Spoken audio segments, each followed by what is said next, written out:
and people, welcome, another Sunday out here again. You don't know, Daniel, bless up yourself in a large. Yeah, David. There, on a Man. Sunday. Yeah. Don't know people. Ready to call? Yeah, man. But yeah, look, I haven't watched so many finals in my life since 2016. You remember when Leon Bailey burst on the scene at King? I remember that. I think I had a year. I think during that season, I watched a lot of finals when I have so many times on my hand. But I must say, since yesterday, it's since coming from work around 3 o'clock p.m. at the first, I go outside and a couple hours ago. Yeah, couple hours first, I go outside. I mean, I tell you, say, rude boy, the final them keep me and wait, yo.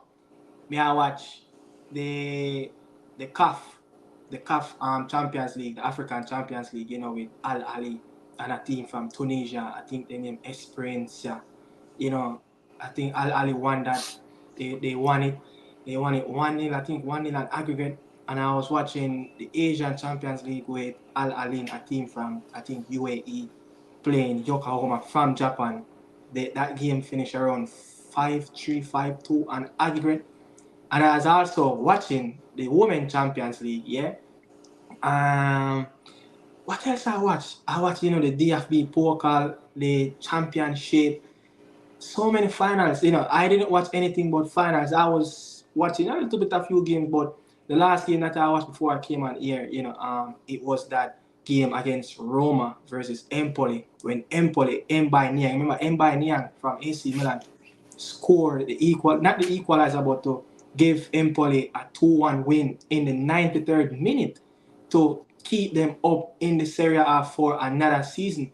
Fabio Cannavaro have kept Udinese in the Serie A for another season. He came in just a few games back. Frosinone went down to Serie B. But it's just madness, yeah? It's just madness over the last probably 24 hours of just watching a lot of football, man. Now I'm watching the West Indies in Jamaica, versus South Africa. But it's all happening over the weekend. How was your weekend? Don't have that much time, because I have to go to work. But over the weekend, I able to see the United, the Manchester Derby FA Cup final, and I able to see the German Cup, the Duopel Bayern Leverkusen. After brilliant season, they having to win another cup, but that was pretty much it. It's very not too much I can do, especially doing such a the field and the industry I'm in. So very unfortunate I don't have that much free time on my hands again. But yeah, I do able to see the two big games over the weekend. Especially that United game, I able to watch all that match. But yeah, man, it's a joy, man, just to watch all those games. Yeah. Also, end of I was watching. season, Yeah, that's end of the season. I also was watching the Women Champions League game. Leon versus Barcelona. Barcelona winning their third Champions League in 4 years, back to back. Beating Chelsea. Your team last season also beating the big bad Leon. I think Leon have won this competition around 8 times. So it was a galore of finals over the last 24 hours. In all different continents. You get what I say? In all different some cup games that the State Cup in Brazil. I was watching. I was eating football, man. I didn't eat much. Look, I have watched so many games. Sometimes I forgot to eat some food, to put in my stomach. Yeah, but one thing though, big thing that happened over the weekend, and I have to give a massive shout out, to this coach, Claudio Ranieri. I've called it quits. He have called it a day, and his managerial career. What a time to retire from international football. But I'm looking for something from Claudio Ranieri. Oh, so yeah, he have helped Cagliari, to play in the Serie A for a next season again. But his story, with Cagliari, it all started from around, 1988. When he joined them in the Serie C, in 89, he guides them to Serie B. In 1990, he guides them to the Serie A. Yeah, and also in 1991, he saved them from relegation in the Serie A, and he promised that he will be back. And in 2022, he have rejoined the club, and he guides them to the Serie A in 2023, and this season he have helped them to play in the Serie A for a next season again. We all know the story that happened in English Premier League, the Cinderella story. What, 2015-16, when he helped, Leicester City, the Fox, to win their first Premier League title. That was one for the history book. What's your farewell message and a coach, Italian coach that have coached, bro? Claudio Ranieri have coached over 19 teams in his career. 19 teams since 1986. Yeah, his coaching career spanned over 3 decades and a half. What's your favorite words on Claudio Ranieri? Because we have to leave our words for a very crucial coach in the industry. I've done so many good things. So what's your favorite? I must say he was the coach right before Roman Abramovich came in. Remember that when he bought Chelsea in 2003-04, and he was the last coach before that new Chelsea era came in, and he was responsible for bringing in Lampard. I don't think he integrated Terry, I think, the coach before, but I think he's a legend. The only unexpected thing can ever happen in the Premier League. Leicester City, that season, that team with Conte, Mahrez, Jimmy Vardy, you name it. He the one who actually identify all these talent and legend in the game. The guy, there's nothing you can take away from him, from what he achieved. Yes, it been in 3 decades. That is wild. Low key, one of Italian top coach. You have to give him props. Like, I thought he retired. I thought he retired already, but the guy is love. Big coach. Big coach. There's nothing you can when you love the game. It's hard to walk away. It's very hard to walk away. Look on Roy Hudson. You got a Tyro as to say he's not retired. Sickness. I have to put him away from the game. Sickness, man. And man like Fergie probably that still coach if it wasn't for his age at this moment. And me and you who play the game as a kid, we really wish we could have been still playing at a level right now because we love the game. And Ranieri, sad that he have to lead the game, but as I said, he's a legend. He's a Premier legend. After season, definitely Italian been known to go longevity in their career in sports. Yeah, I don't know what's in their gene, but I need to figure out. But when you look in the stadium, when you look in Italian stadiums, there's a lot of there's a lot of older people. They seem like they have a longer life. Yeah, it's a cultural thing. Another thing that I want to bring up. Remember Lucas Perez that I think he used to play for Barcelona. But he was at Cadiz last season, and things haven't gone down well at him at Cadiz in the La Liga. He transferred to the 3rd division to his boyhood club, Deportivo La Coruña. and he have paid 50% of his transfer fee, which was I think around 490 something, 400,000 euros, yeah, Yeah. out of his own pocket, and he have helped the club to get promoted back to the Segunda League in the second tier in Spanish football. That's a wonderful story. I love to see stuff like that. And another one, Keylor Navas, yeah, he have retired from the Costa Rica national team. That man have played in 3 World Cups, yeah, for Costa Rica. I think when they that World Cup was in Brazil, they went to the knockout round. I think in the round of 16. So really, really legend. Also, a member of the CONCACAF. Yeah. Keylor Navas though, very underrated. Very underrated keeper. He helped Madrid do that three-peat. Remember Yeah, those years? yeah. He was there. Very. I just feel like he get very overshadowed because maybe come from Costa Rica, such a Caribbean not South I America, said, yeah, Central Central America. America. So he was never. They just never respect him. I don't know why. And he was always such a very reliable keeper. Who was there when Keylor Navas was there? They was sharing minutes together. It was Cassius. Was it Cassius? I'm not I sure, think, but is I it don't David think he was. Lopez? No, man, he was sharing minutes with a top keeper at the time.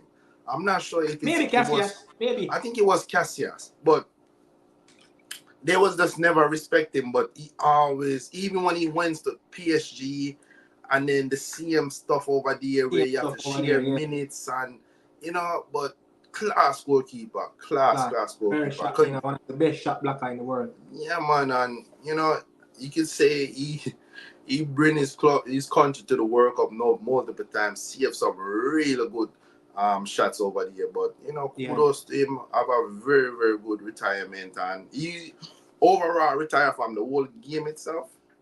Just Costa Rican. Oh, okay, that's I okay. thought he was going to go on to play in the Copa America, but I don't know what happened or what didn't really dive much into the story, but Yeah, I know that he just retired from and Inter. that Lucas Perez. I remember that season he went to Arsenal and he was supposed to be the next big thing, and he just never worked out for him. And then he went back to La Liga. There's you could say one of those players that never really cut it in the Premier League. Yeah, Very yeah. technical player, but just never really, He never could really similar get going. like Nolito. Remember Nolito that left the Serie A to went to left from La Liga to Manchester City. Yeah, One of the first that I played and Pep Guardiola bought. yeah, yeah. Yeah. Just never able to cut it. Yeah, so that's our little fear and some of little the news that happened around the game. But big up to Claudio Ranieri, one of the Toni legends in the Kroos. game. Oh, you never Huh? mentioned Toni Kroos. I was going to get there, but I was waiting down into the middle of the conversation.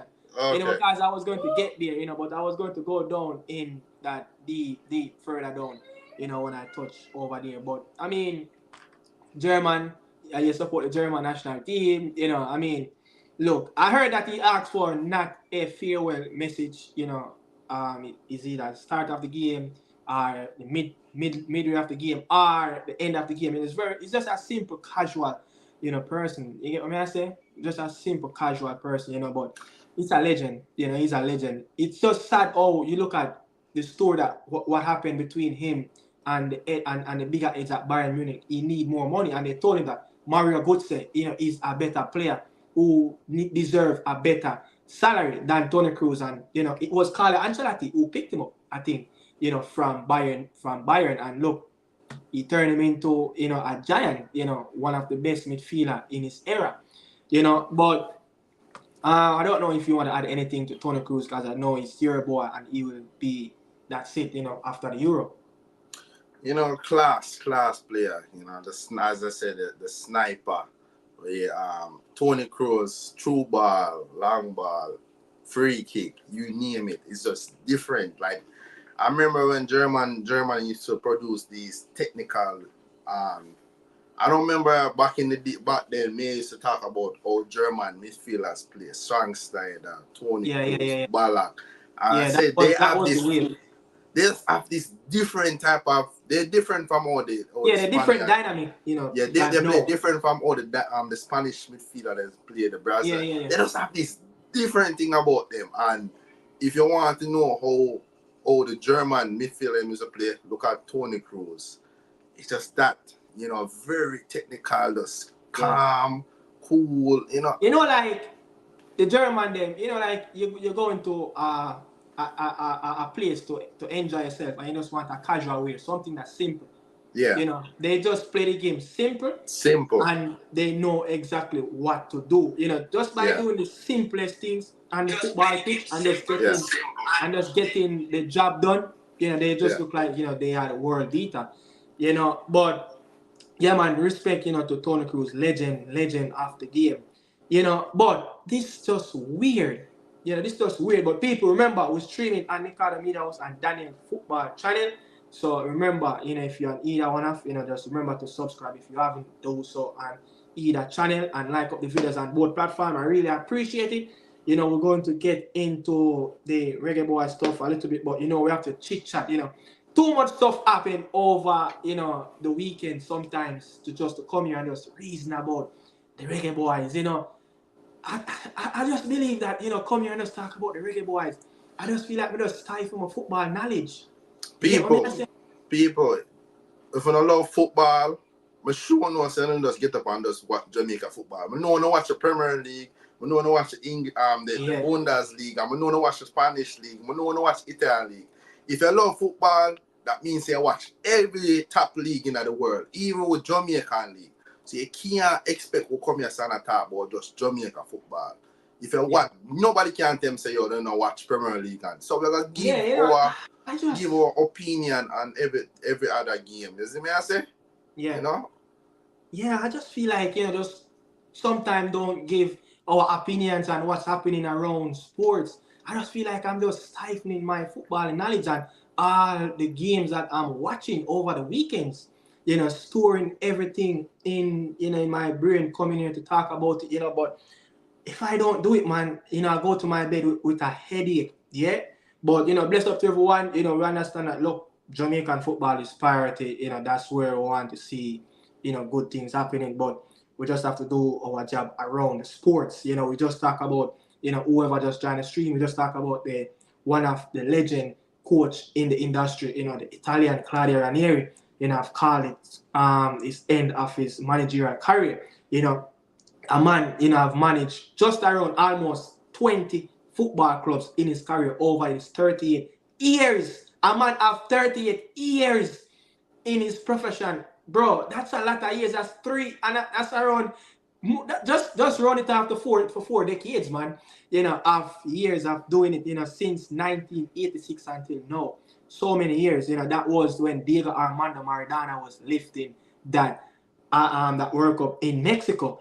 But we have a few more things to talk about before we get in it. Daniel, where this story came from? A man that won 5 Premier League games last season, got the season done, and he's going to get appointed as Bayern Munchen new coach. Where the hell this come from? Like, how this story have even developed into a wave to make it to the shore? Desperation, very desperate. And do you want a manager that reject Bayern Munich? I don't know why, but I must say this. I think I have a slight feeling Vincent Kompany might go over there and do a really good job. I like his charisma. He worked under Pep before, and he have a knowledge. Oh, he wants to play football. If people watch Burnley this season, they play good football. They just, some of the players just take the quality off.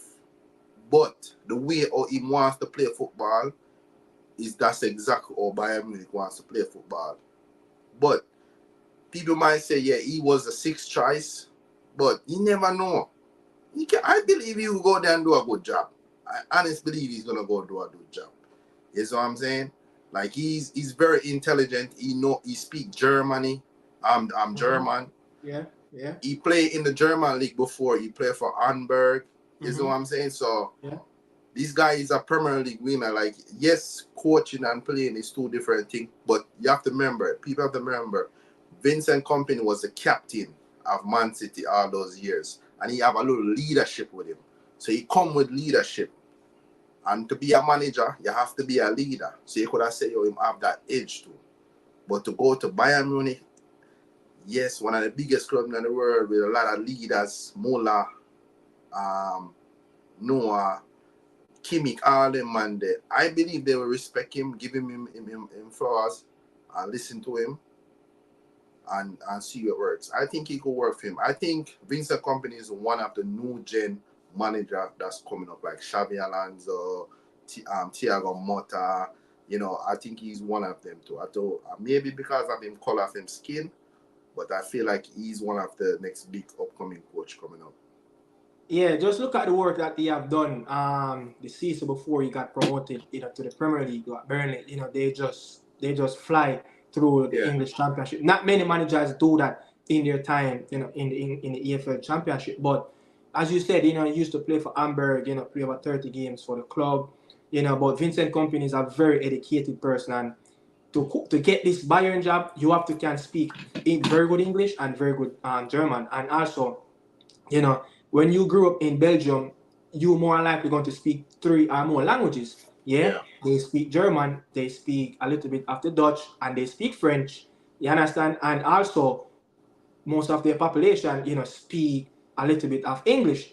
So he has, speak over 3 to 4 different languages. So I think he's one of the right candidates. Just look at how, as you said, the Burnley team have played in England. Even though a lot of times they get not really outclassed, but outplayed in terms of results in the Premier League. But if you look at the personnel that he have on the pitch, the players that he can put in that starting 11, it's minimal compared to what other teams can do. He has to get loan players, from the top teams in around Europe to just try to suit, give this team a little bit of strength. But I think his pathway through managerial, I think he's coming from Anderlecht player coach as well. It's just different. And Roberto De Zerbi, Thiago Motta, Xabi Alonso, he was at, I think, Real Sociedad, I think, under 19. So their pathways, everyone's pathways are a little bit different, but just don't be surprised, you go and see a Vincent Kompany do a really good job. But I must say, he's going to have to be ruthless in this squad. This squad needs a lot of shaking up, okay? Not in terms of transfer out, transfer in, but in terms of, just try getting back the players them to know, their qualities, what they can bring to the table. You understand? Let the Bayern hierarchy know that, look, I'm the man that's going to lead this team. I'm going to take a lot of responsibility, with this group of players. So he's going to have to revamp, this Bayern team. Not much transfers in, because they don't really play a lot of football over there. Germany just 18 teams, and then you will have the DFB Pokal will start the first 3 rounds before the Bundesliga kicks off. So you don't really play a lot of games, So one thing though, I think one thing though, hold on. Squad.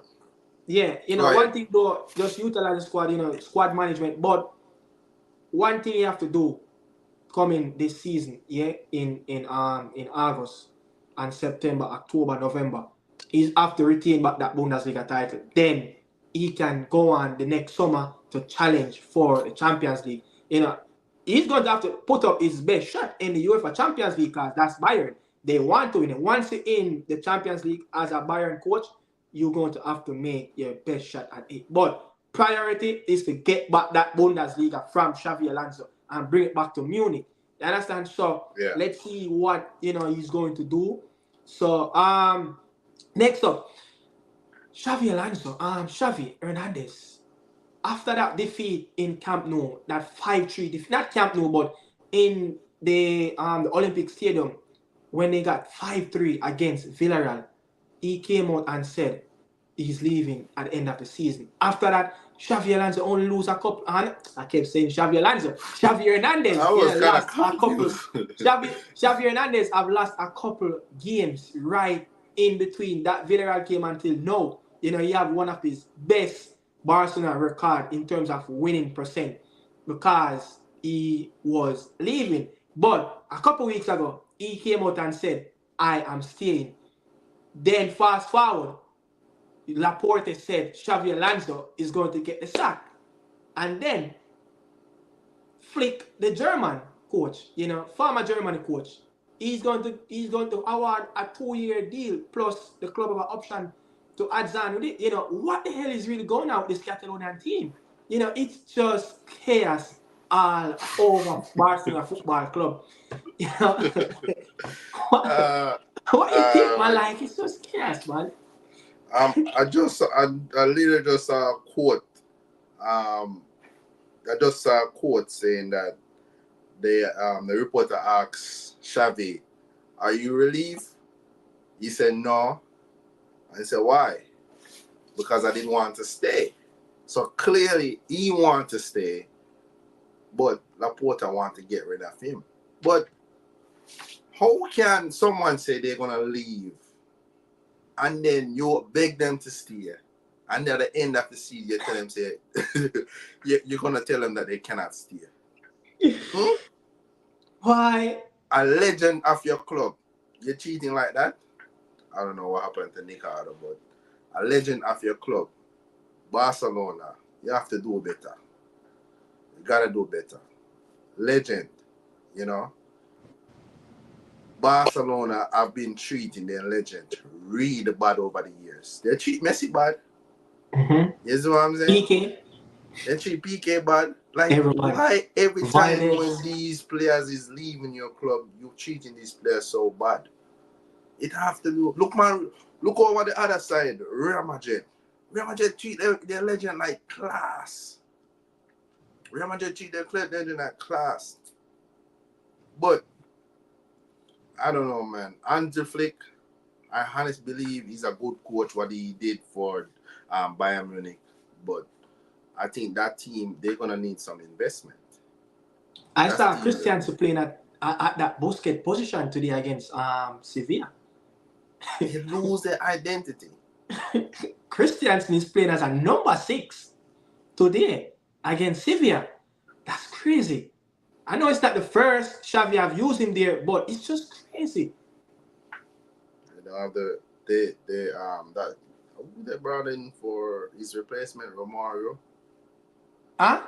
But I don't know, man. I don't know. And, you know, I don't know what Ivo Laporte and Deco is really doing at Barcelona. I know he's the agent for the club, but move on. You know, crazy story. You know, another boy, people, this is a fest for the managers in the summer. This is a fest of managers moving around. You know, Thiago Motta, yeah, have helped Bologna qualify for the Champions League. Yeah. Now we see that Thiago Motta is about to be the successor for Allegri. Allegri, you know, have gotten the sack at Juventus, you know. What do you think? Should he stay at Bologna and just one more season? Just go in the Champions League with them. I think he should have stayed. That Juventus team is not the same Juventus team. They need a lot of work. He's gonna go in under a lot of pressure. You're gonna have to deliver right away. I think he should have stayed. Did like what Xabi Alonso did. Get more experience. I know people might say that, the Juventus job might not be Azzurri, man. The Azzurri job is a big job in Italy, man. The Azzurri. It's a not big gonna be. job. It's a It's big not job. no, man. It's a big job. But, you know, I think, you know, intimidation. Look, as a man, remember he's a former player of Inter Milan. The Inter Milan Juventus is that big rivalry. You know, Jose Mourinho, you know, that all that Lukaku, but I don't know, man. But let's see what's going to happen. But moving on, Stefan Pioli I don't know, part ways. He got the sack. You know, AC Milan about to appoint a new coach, but another club that, you know, won the Scudetto in the last two seasons. Last season they won it. You know, but another manager is on the move. Yeah, another manager is on the move. But we have to give these credit to some of these coaches. They have done a fantastic job, especially Stefan Pioli. You know, Stefan Pioli. Look at the coach that play that coach Napoli. What's his name that is coach now for the Italian team? Spalletti. Spalletti. He have done a wonderful job just by bringing back the title to Naples. You know, but I think, man, there's a new waves of coaches coming on the scene right now.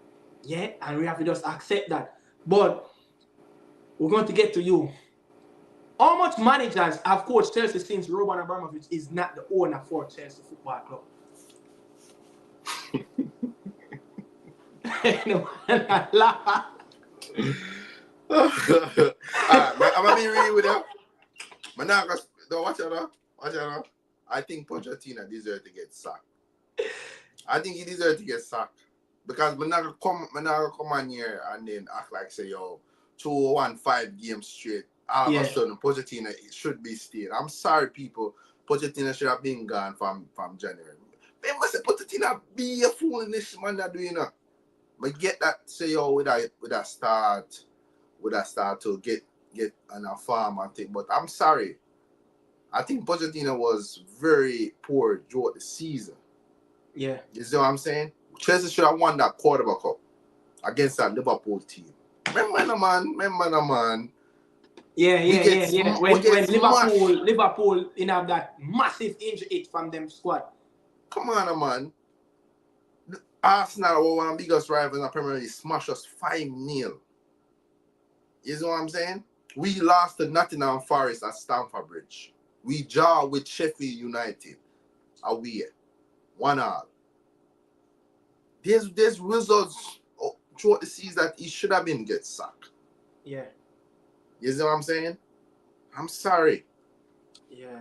I paper over the cracks for me. Those 5 games are paper over the cracks. Yeah, paper over the cracks. But it's out. But before the FA Cup, just look a bit under 24 hours before the FA Cup final, the Guardian have breaking that news, Erik ten Hag to be sacked after the FA Cup final. And it created a whole different mess. You understand? But before we move on, that comment, from Michael Gardner, big up yourself, I expect him to utilize Weah a bit more. McKennie, look, Allegri have been playing Timothy Weah as what a right wing back, but I think out of the two, players, I think he have gotten the best out of McKennie more than Timothy Weah.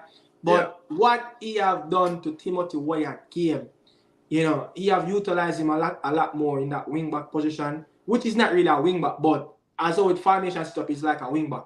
He's the only one on that right hand side, but he have given Weah a lot more confidence of tracking back, that energy, to go up and down. I think as a 100 meter, you just don't train as a 100 meter every day at training. You use up the 800, they use up the 400. So I think he have strengthened Timothy Weah game and off the ball and learn to track back more, because that's the modern type of wingers coaches want, coach to go up and down on both sides of the pitch, so he have gotten the best out of them, especially McKennie, but tell them, like up the stream, people, look, we have around 26, 27 of you, and we only have 11 likes, so smash the like button on both channels, Nicola Media House and Daniel Football Show.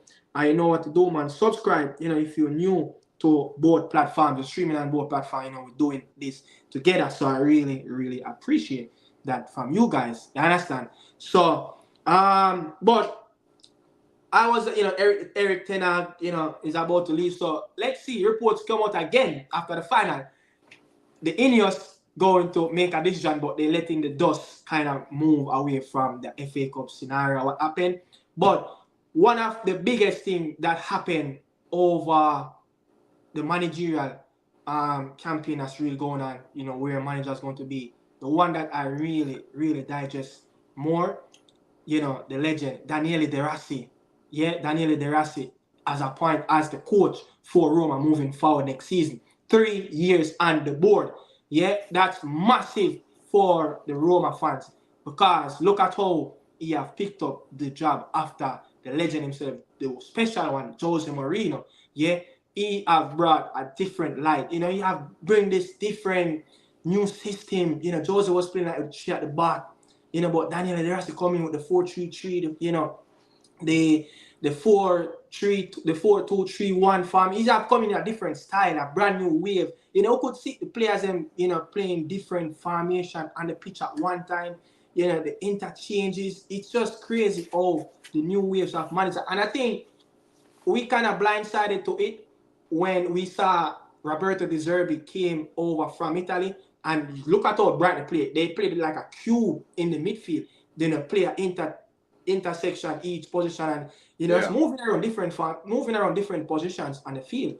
You know, we've seen it now from the different managers and that's really coming up. So I think that's massive. That's massive. And guess what? Bad news, you know, for Roma. Atalanta have won. Yeah, Atalanta have won over the weekend. So because Atalanta, you know, won the Europa League, if they lost their last two games, which they won the one over the weekend, they have a next game left. Everybody else have finished played except Atalanta and Fiorentina. You know, but if Atalanta have finished the Serie A season in fifth, the sixth Champions League spot would have go to Roma, who is in sixth position. Because you know, Italy and Germany get that extra spot from, you know, their performance in Europe this season. So the next spot would have really dropped down to, you know, Roma, and also is also in Germany. If Dortmund can beat Real Madrid coming Saturday, Frankfurt will be awarded that extra spot to be in the UEFA Champions League. So Daniel, they're also going to have to do it in the Europa League. So next up, I think I have one more. But no, that's it. You know, that's it. But let's move on to the final that everyone is talking about. I do not want to hear anything at this moment. Arsenal fans, please just let me enjoy my moment as a United fans. Yeah, just let me enjoy my moment as a United fans. Yeah, Daniel, what the hell went wrong in that FA Cup? Where did Ten Hag pull off that rabbit out of the box to get that defensive shape, that stability, get Amrabat, you know, running around Rodri? You know, he have zoning around three players around Rodri. You know, Rodri losing streak have broken, I think it was 74 games. Yeah. You understand? Ten Hag coming into this game here in the news that he's going to get sacked. Something leaked in the press. Yeah. He's going to get sacked, and he managed to get this team. Rashford, a man that get beat the left, right, and center, have picked up the pass of the game to Garnacho to get that second goal. You know, by Kobe Mainoo. Like, where the hell that performance come from? The butcher, Lisandro Martinez, have came alive again. You understand? You know, what's your thoughts on this game, man? This game was just so crazy. So I'm gonna go back all the way back to when that news come out about Ten Hag getting sacked. I think that's disgraceful. I think that's disgraceful for them the club to get that leak out. Mm-hmm. For a big match. Why would the league out say a sack a coach? You deal with that after. But anyways, I'm not surprised. Yeah. The other day, I'm not surprised that Man U beat Man City. I'm not surprised. You know why? The other day, I said one of my friends a picture with all the Man City players them look junk after they just win the Premier League. The whole of them them look junk. From a see how that game start, I say, yeah, United are gonna win this game. Max City start shaky. Yeah. No, man, I hear man. I comment me I refer to man. Him say yeah, man. Man, them start shaky, and then from then I just know so United. I say, yeah. From me say Rashford at sprint. I say, okay. From me say Rashford at sprint. But just know say, you know. And then I think Ten Hag get him tactic right. Yeah. I think Martinez and Varane come back at the right time. Yeah. You know what I'm saying? So City, I think City was not on it at all. The man them said, wasn't on it. The Grealish drunk the man them. Yeah, that's all. I saw it too. That's all Grealish did in the final. Grealish not done nothing throughout the season. And then when party time come, him and the leader of the gang. I drink. But in seriousness, I think United well deserved that win. As I said, taking and getting tactical right. Yeah. Pep just couldn't do anything. In best player this season, Foden. I didn't remember Foden was on the field. I didn't even remember De Bruyne was on the field at one time. They take up De Bruyne. Yeah, they took him off. I think Pep get that one wrong with Doku. He said it in the press. Yeah, Doku should have started. Yeah. I think if Doku start that game, I think they would have a chance. But kudos to United. Finish 8th. But they just always. I would say would you say United have a better season than Arsenal? Even though they I would say in the last 2 seasons we have a better season than Arsenal. It's just a banter. We have won back-to-back cup trophies in the last 2 seasons. Arsenal the last 2 seasons them are run behind Manchester City. Yeah, are run behind Manchester City. I remember when Jose Mourinho have finished second behind Pep Guardiola team, and he have said that was his best managerial season in his career, just by putting that United team second behind a Pep. I think they were like 20-something points off the leader, Manchester City. I think he won the Europa League at that point, or the FA Cup. But that's a question for you. That's a quick question for you as a United fan. Would you rather be in a United shoes right now, winning the cup, or come second behind City, but your chance for the season, the whole season, but you come short? No trophy, no silver win. No, trophy. Need trophy. Look, you can come. Look, you remember Jose Mourinho almost got him face beaten off just by said, look, this was one of his probably the best time in his managerial career. He have won the triple. I think he was the last coach that won the triple for Inter Milan 2010. Treble. Look at what the treble. Look at what he done in FC Porto. He arguably, snatched away a La Liga from Pep. When arguably was on the best team that ever formed in this generation. So he have done so many great things, but to him to say that he knew why he said it, and people kind of criticize him in the media that he was just so crazy to say that, but he knew why he said it. But I rather my team win trophies, man. Trophies all the way. But the thing that got leaked out the press, I remember when United and Crystal Palace, did a play in a FA Cup final, Louis van Gaal last season. It's the same scenario that got leaked out of the press, that it doesn't matter what Van Gaal do on the day in that FA Cup final at Wembley, he will get the sack. I remember 2013, when Wigan Athletic and Manchester City went to the FA Cup final. It was the same thing. I think it was Mancini.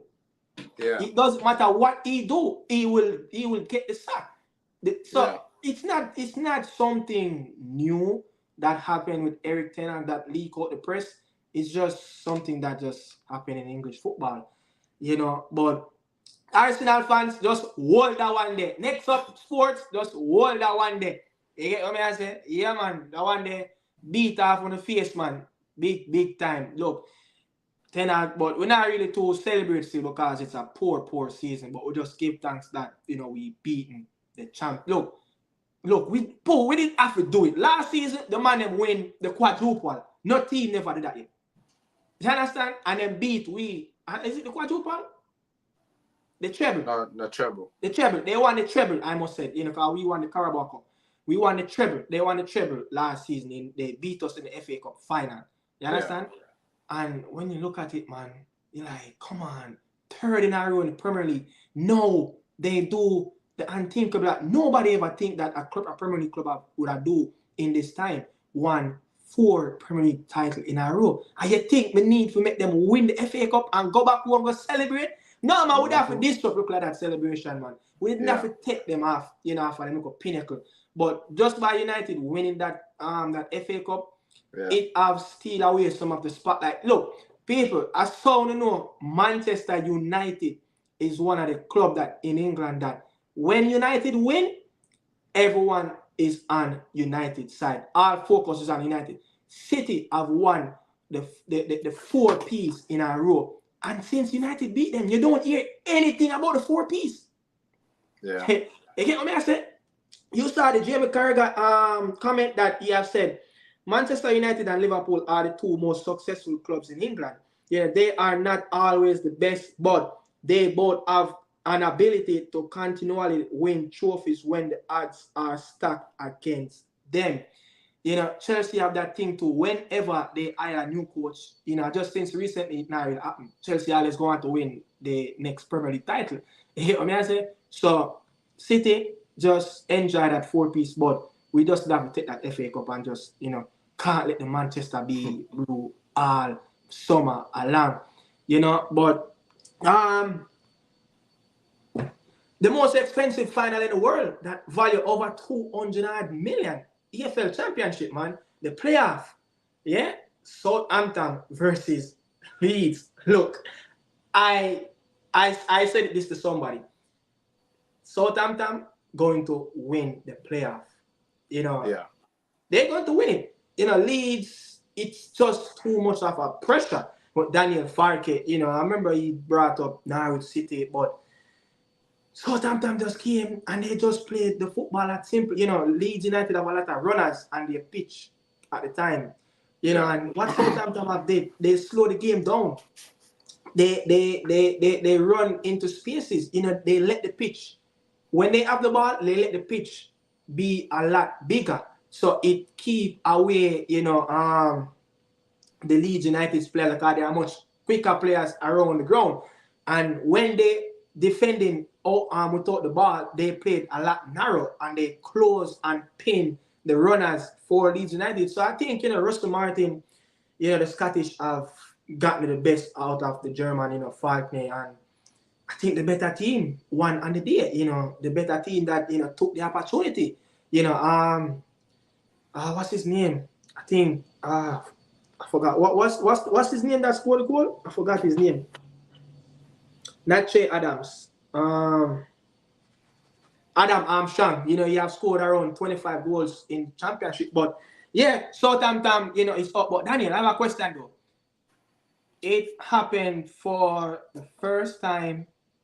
I think it's the second time it happened in this Premier League era where the 3 clubs that got promoted go back down. It have never happened. I'm trying to remember. I should have wrote it down, but I should have written down. But this is the second time it have happened in the Premier League era that the 3 clubs that came up went back down. Yeah. So Southampton won the playoff. Yeah, Ipswich and Leicester City is going up. What you think though Southampton should be looking at though? Like look at what Burnley have done. Look at their mistake and try to correct that. It's not a complete squad that's ready for the Premier League, but yeah, they can add a few pieces, to their squad, and they can challenge a serious relegation challenge. But what you think though, they should be looking at, especially Ipswich and Southampton, the 2 squads that not really equipped to play in the English Premier League. They're going to have to get a lot of players in that squad to strengthen it. But Leicester City is a Premier League squad with the manager, with some of the players that they have. But, Ipswich Town and Southampton, what do you think they have to do to really stabilize their club to be a Premier League club again after the next season, 2024-2025 season done? Southampton, I've been a Premier League club. This is they went on the year before and come back up straight up. But business wise, you don't have to do a business a little bit different. I think Southampton used to always be this team where they develop young players and then sell them on. But I think that kind of road kind of catch up on them. Yes. I mean, but I don't know. They're gonna get a lot of investment to get into the Premier League. So they just need to invest in their squad a little bit more and stuff like that. But if they just gonna rely on this producing young players and then ship them out, they're not gonna survive. And they need to learn from the team that comes up. Burnley, Bournemouth. Nah, is it Bournemouth? What's that? What's the next team that got relegated? Sheffield, Luton Town, Luton Town. Learn and from Burnley. those teams. This open up football, this back and forth football is just not gonna work. You know, you're gonna lose a lot of goals quick, like what Luton Town was doing. Luton Town was basically just playing free for all football. Hopefully old score teams. You cannot do that in a Premier League. You're gonna get smashed week in, week out, is what I'm saying. But I think they just have to learn from the teams that go down. But the championship quality kind of go down a little bit, you know, over the previous years. I don't know. I haven't seen too much upsets from the championship towards the Premier League in the FA Cup, in the EFL Cup. Not too much. It's the teams them that in League One and League Two really adore. You know, look upset in the FA Cup. You know, but you know, Russell Martin, a former, you know, player, also, you know, a Scottish international, a young manager as well, you know, is doing his pieces. So let's see what Russell Martin really going to do in the next Premier League season. But you know, Danny J, big up yourself. But I have always heard you said, trophies is what matters in the cabinet. You know, I've heard you said similar thing to that on different platforms. You know, I hear you said stuff like that on the radio. I hear you say that stuff on different YouTube. You know, winning is that key pieces of winning trophies that matter for a coach. You get what I say? So big up yourself as a Man City fan and a Mount Pleasant fan as well. You know, but I think, you know, I have anything else before we really move on to that. I don't have anything else yet, but Celtic have conquered, you know, Scotland. You know, they have played around 5 times. You know, Celtic have won, I think, 4 games out of the 5. You know, Rangers just, since Stevie Gerrard have left Rangers, it's like, you know, Philip Clement just can't get the job done at Rangers, but they have lost in that Scottish Cup final over the weekend as well, the Old Firm Derby, you know. But I have said, you know, a lot. You know, but I want to touch on this. Did you saw that the most impactful wingers across Europe with Leon Triple Bailey in it? What happened? Did you saw that that article that they said, you know, Leon Bailey is in the top 5 of the most impactful wingers in the world? No, I think you did. I think you did tell me that. No. Yeah. So I have before we talk about the players that in front Leon. Yeah, just look at some of the players that really behind Leon Bailey on this list. You know, Rafael Leao, one of the best player winning the Scudetto for the Rossoneri's in that season for AC Milan. Jeremy Doku, you know, is behind. So Rafael Leao is in 6, Jeremy Doku is in 7. Savio, another excited young prospect, you know, for a Manchester City prodigy playing at Girona in the La Liga, is at 8. Yeah, Luis Diaz, you know, at Liverpool is in 9, and Johan Bakayoko, a player that played in the Eredivisie League for PSV Eindhoven. You know, look at some of those names in behind Leon at 6, 7, 8, 9, and 10. You know, Leon gotten 79.2 out of 100. Yeah. Javi Simons is in front of him by 4, 79.6, just 0.4 more than him. Cole Palmer is in 3rd position and he got 80.4 out of 100. Phil Foden is in 2nd, 83.7 out of 100, and Bukayo Saka is in front, 84.2 out of 100. Just look at some of those names in front, Leon. Arguably, Phil Foden and Cole Palmer, you would say you just cannot match their season with what Leon have done for Aston Villa. Yeah? Yeah. But similarity, you know, Bukayo Saka, you know, when it comes up to the big games, he tush. You know, he nowhere to be found. In the big games when Arsenal really need him. When both players came up in that game at the Emirates, it's the same thing. You get what I say? Leon came out on top at the Emirates, gotten that goal, you know, to derail Arsenal title challenge. But when you look at that, I'm so proud. You know, I'm so proud of this player. Not just the player, but knowing that this player is from Jamaica, Yeah. he is a reggae boy player on this list. I remember around 2016 when Leon was playing in his second season at Genk, playing in the Europa League, when he scored that goal on that Austrian team. I think he got goal of the Europa League that season, and he was up amongst the big boys in that league. United was in that league as well. You know, Paul Pogba and all those players was in one of the players amongst the league where the tournament was one of the stars, and Leon was right around them.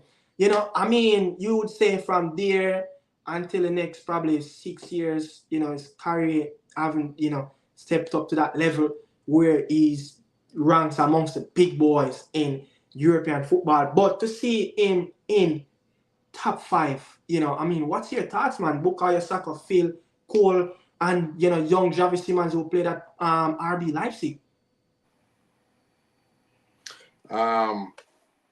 Barely having an outstanding season. As I said, that list involved with players like Foden, Palmer. You can say Palmer is a superstar in the making. Saka, one of England's best player. But as a Jamaican, a small island, and you're on that list, it's ridiculous. He's doing good. You know what I'm saying? Like, the guy, I've been one of his biggest critics, but he's really, really that. I remember early on in the season, we were talking about him, and we said once he can get that consistent, he will go to another level. Staying fit. And he started to stay fit now. He's starting to stay fit. He started to be very consistent with it. His decision making have been better. And the guy just keep getting better. Do we have anything to improve? Yes, he does. There's room to improve. Yeah. There's a lot to improve.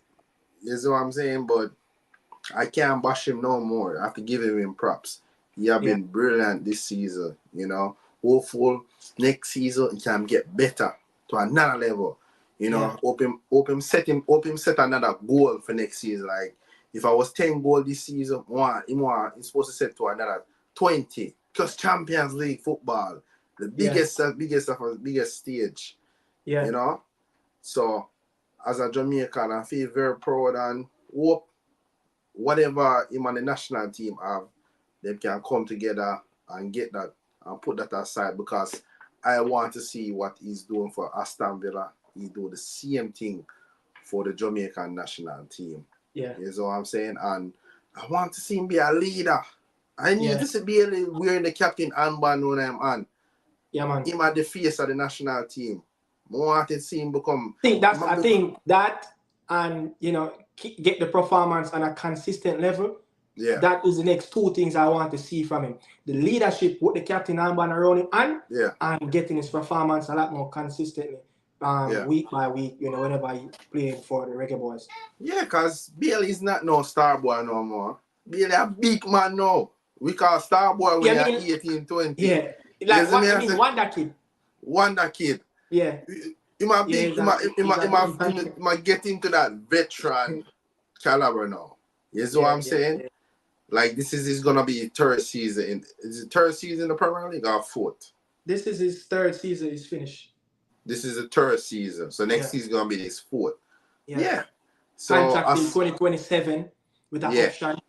Yeah. So, I need to see it at least. That's a very good point, With Leon Bailey getting the captain armband, after, Blake is 33 now, you'll have a few. Probably after the World Cup, Blake can say, look, someone else. You get what I'm saying? Nana is getting that age, but that's that move. That's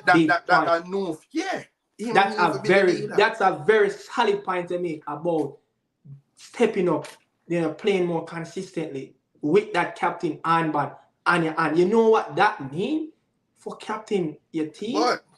But him feel like said him have a lot of responsibility for him already. It not coming. Do you want to pick up that one? Because I don't think even though I don't think Andre Blake, even though Andre Blake is a captain, I don't think Andre Blake get a lot of pressure as much as Bailey does. Yeah, you see when you're a goalkeeper, he's a captain as a goalkeeper, you don't really come under a lot of scrutiny when you use a star player like Leon, who's playing outfield, who need to produce the goals. You get what I mean? And performance on the pitch. Yeah. Yeah. That's you wrapped up. That's your point around Leon. I'm gonna say this. You see Bailey come back for the national team and him give away some good performance in the black, gold and green shirt. You see everything what him do and say, people forget about that. Yeah. I'm gonna tell you this, football fans forget things quick. Yeah, man. Yeah, you man. Just put on some really good performance. Just score 2 goals and perform really good. And everything when you do bad, nobody in the business about that again. Yeah, man. That's what I'm saying. Football fans will change quick. Because end of the day is all about where you on the field. Yeah. I want to be able to become the captain for the team and put some more responsibility upon him. Because him to isolate. Just do whatever I want. You need to give him the responsibility now. You see what I'm saying? But let's see. I'm glad how him come to agreement with himself, with whoever him talk to. He needs a little break. Look, it's in a life sometimes. As a fan, it's going to hurt us when you're a supporter of a club or a sports franchise and you see your star player want a break. It's going to hurt as a fan. But you have to just look into reality. Sometimes in life, you need that little break. Remember 2006 when Ronaldinho was the best player, the best player the world probably have ever seen before, after Maradona and Pele. You get what I say? Got his own signature golden shoes to play in the World Cup in Germany. Brazil failed. And guess what? So many things happened back home with Ronaldinho. He took a little mini break from the Brazil Football Federation. So, we have seen over the years, even Lionel Messi, even Cristiano Ronaldo have spoken about it. Like, look, when you talk about pressure, it's just wearing that Portugal jersey. It's pressure. You get what I mean? So, everyone deal with different situation, different, everyone is a different human being. So if he decides that, but we have to just accept that. But look, we're just talking about, Leon, one of the most impactful player in European football, ranks amongst some of the best. Bukayo Saka, yeah. Let me get this. Where is this thing?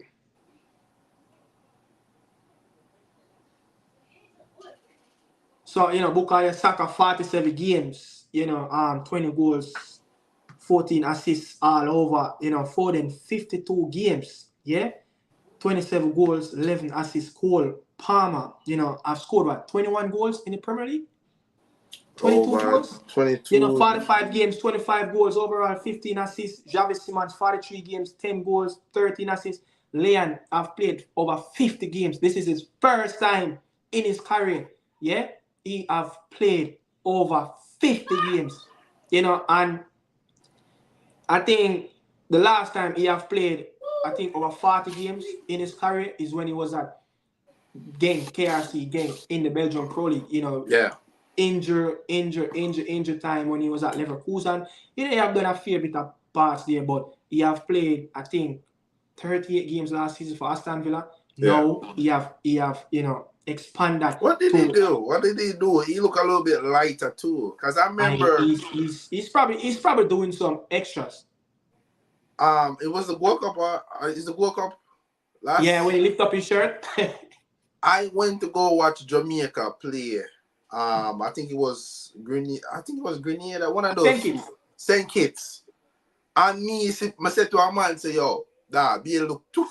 No, did he? But Bill look too heavy. Yeah, it looks slow. You see me I say?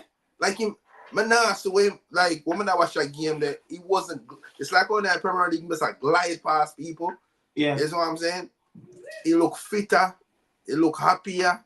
Yeah. He look more relaxed. Yeah, more Yes, and I relaxed. say, Yeah. some might say, yeah, but that Jamaica pressure they come off him a little bit. But Yeah. yeah, 50 odd games, that's a lot. That's a lot of games to start, to build on, I always said once Bailey can stay injury free, he will be doing good. Injury free. The villain fans, they just fall in love with the Jamaican international. They said every Yeah. time when Leon get on the ball, there is like something exciting is going to happen. Look, I respect this player, man. I respect it. Sorry, but I think what we saw in that Villa shirt, it's going to happen over time, to get that transition mode into the Reggae Boy team. It's going to Yeah. happen, but I think it's just happened. It's just taking a little bit longer than most people expect. But we just have to just wait. Hopefully, when we playing in that World Cup, that's when we need that performance. And if he's waiting for that time to get that performance in, for us to play in that World Cup, man, that's the best time. That's the best time and get us through that knockout round in World Cup. That will be massive for the Reggae Boys fans around the world. You hear me? I say, people, remember, we are streaming on both platforms, Nekada Media House and Daniel Football Show. So if you're on either, you just remember just to smash the like button. Yeah, respect it. And if you're new, just subscribe to which other channels you haven't subscribed to. Really appreciate it. And big up to everyone that's really keeping the chat going. Yeah. Next up, sports, all that in a head. One FA Cup in a head. Member. But I'm talking about Leandro, some groundworks, yeah. Every day, people, have criticized, we have to share, help sharing the good news, a lot of groundwork is doing in Jamaica and stuff like that. Really appreciate what the player have done, with the hospital itself. Yeah, to donation, not big, but it will be appreciated, from the hospital owner, the staff, and everybody. But it's not the first that this player have done groundwork in Jamaica. Yeah, I remember a few years back, he joined up with Food for the Poor. He's a charity ambassador. Yeah, he's a charity ambassador in 2021 for Food for the Poor. I remember, right, I think after COVID, I think, he have donated over point something million, to Victoria Jubilee, a hospital that when me and you born, and also the player born in supplies for the babies and the mothers. Things like these we want to see more. You hear what I say? We want to see like things like this happen more in our spaces with the Jamaican players. We have seen it happen a lot of times with players overseas in the African market, in the Asian market. Players have done a lot. Youngmin Son, have done a lot in South Korea. You get me? I say Mario Balotelli, a man that who have Ghanaian descent. That man have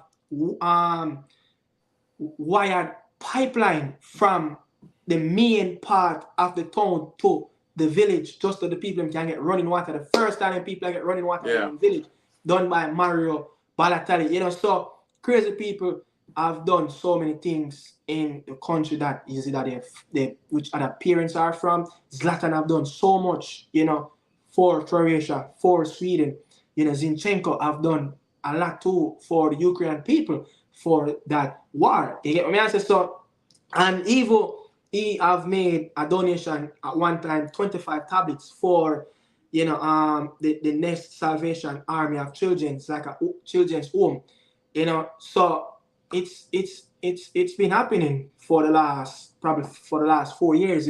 This player have been doing a lot of donations, charity work, and really appreciate it. And Angel of Hope, the program, they have around 25 children's home across the island. We have 2 of those children's home right in our community. Yeah. And Maxwell Avenue, the one by the cricket pitch that on Maxwell Avenue by the children's home, and there's the next one around by Norman Manley High School. So, what do you think? Sooner or later we're going to have to work on something for those children's home.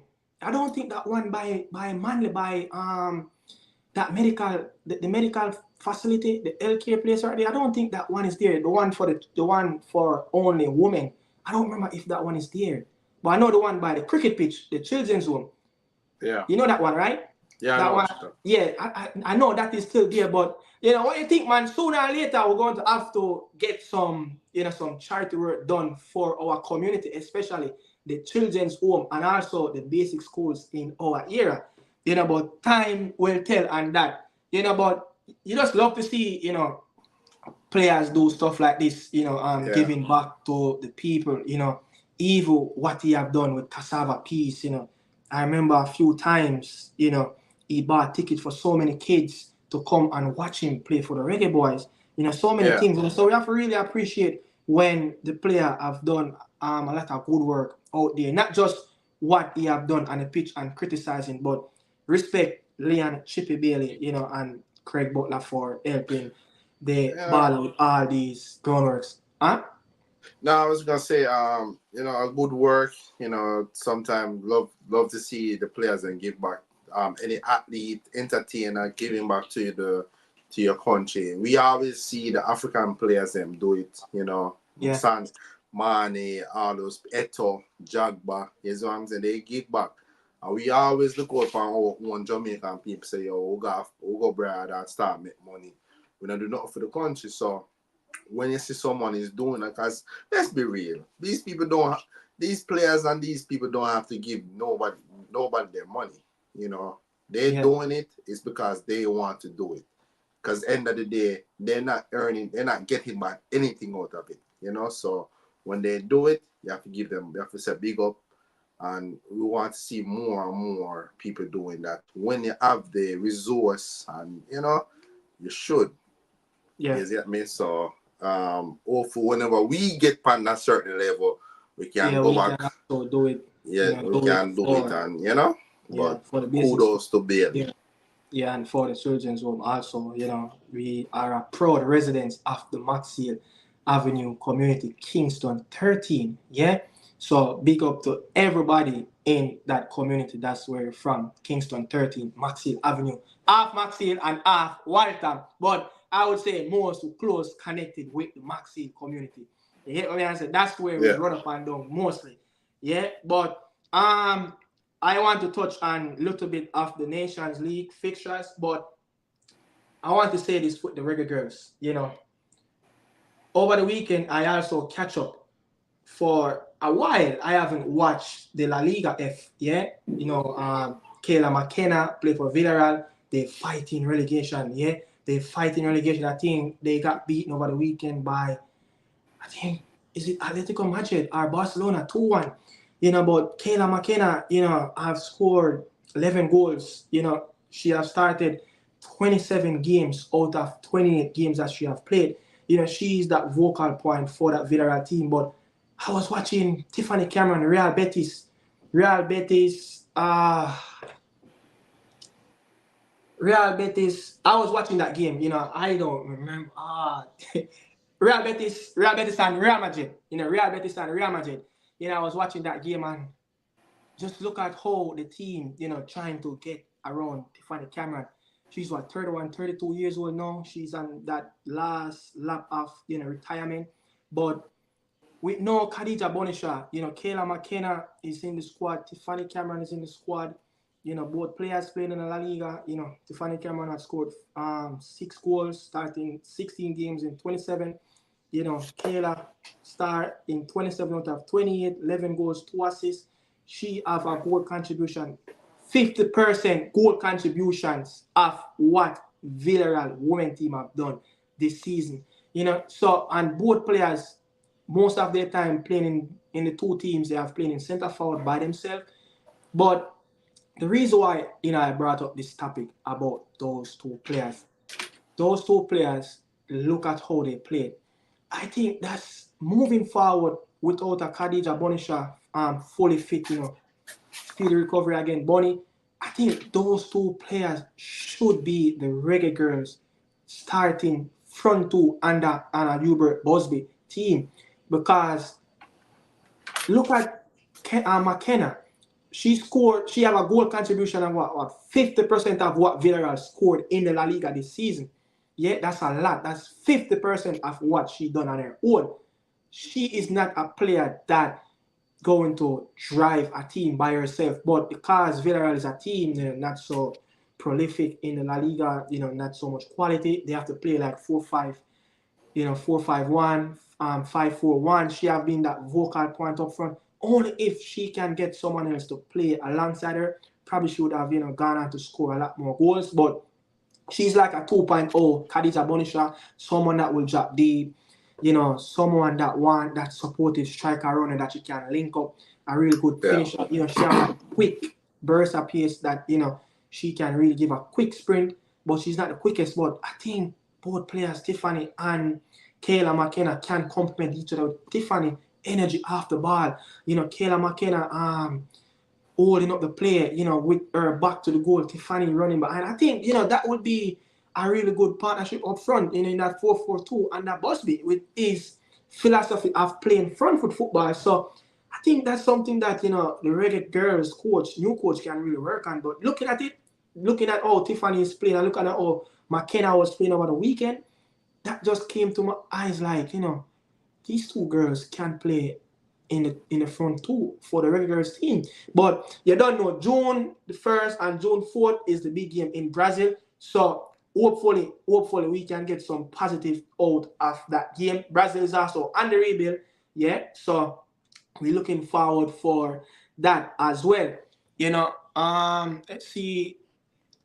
Soon forward, to the chat. I say soon forward to the chat. Let me just run down this Nations League, just give a little recap on what, I think. But as you guys know, that, the Nations League, I know you guys really, and who's watching, following everything, what the Jamaican Football Federation or what news and the Reggae Boys. But I'm just here to just recap, give a little, diverse in the topic and, show it to you guys in a different way.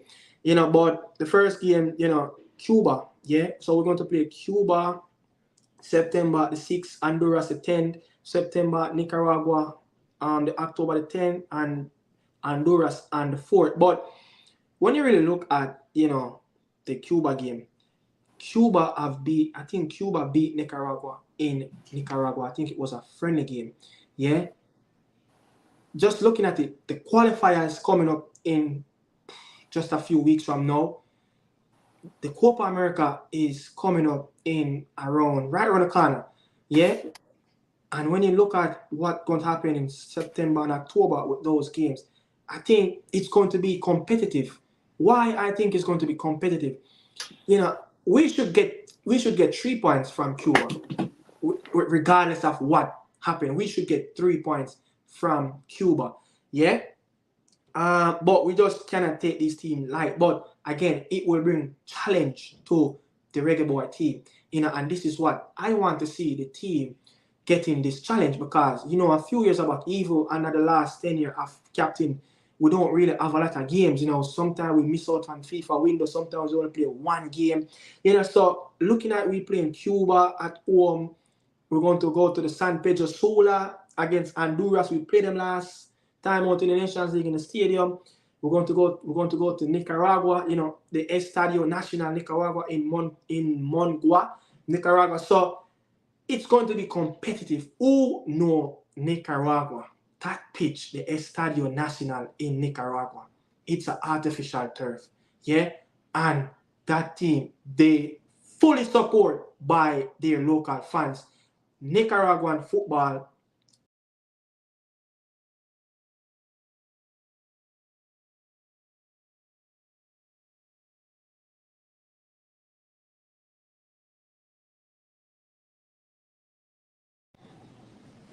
sorry about that. But yeah, I was saying, the Nicaraguan, their league, when you look, their league is very strong. You understand? Their league is very strong. So they're going to have that little present. But again, we should have a lot more on papers to get those jobs done and those side, Honduras and in Nicaragua. But it's just looking at the games that we're going to play. Yeah, it's just the warm up games. I think this group around here, I think this group is probably a lot more competitive. Why I think this group probably is a lot more competitive? We play 80 at home, play Honduras at home, we go away to play Grenada, I will play 80 away. Now we're going to Honduras to play away. We're going to Nicaragua, places that sometimes it's challenge for the reggae boys going those places to play competitive football. I know that we have, gotten the best out of Honduras for the last 3-4 games. Now, we beat them in the last competitive game that we played at the San Pedro Sula. When Kemaru and Onin Fisher scored there, 2021 when we beat them 2-0, but with this new resurgence of this Honduran team and Ronaldo Ruidia, it's going to be a tougher team. Look at what they did, in that quarterfinals against Mexico. Unfortunately, they just lost that game in extra time in the Azteca, but they will bring different challenge to the team. So the Nations League are really, like this group is going to bring a lot more competitiveness to the boys, and we should get out of it. But again, people, we more likely as a nation, we're going to go on and play Canada again in the quarterfinals because we finished on top out of all the teams that played in the Nations League last out in September, and Canada is the 4th rank. The top 4 get that bypass, and Canada is the 4th rank in CONCACAF where they set it up. So if Jamaica finish on top out of all the teams in this Nations League, we're more likely going to go on again and face the Canada team. And guess what? It's going to bring a lot of revenge.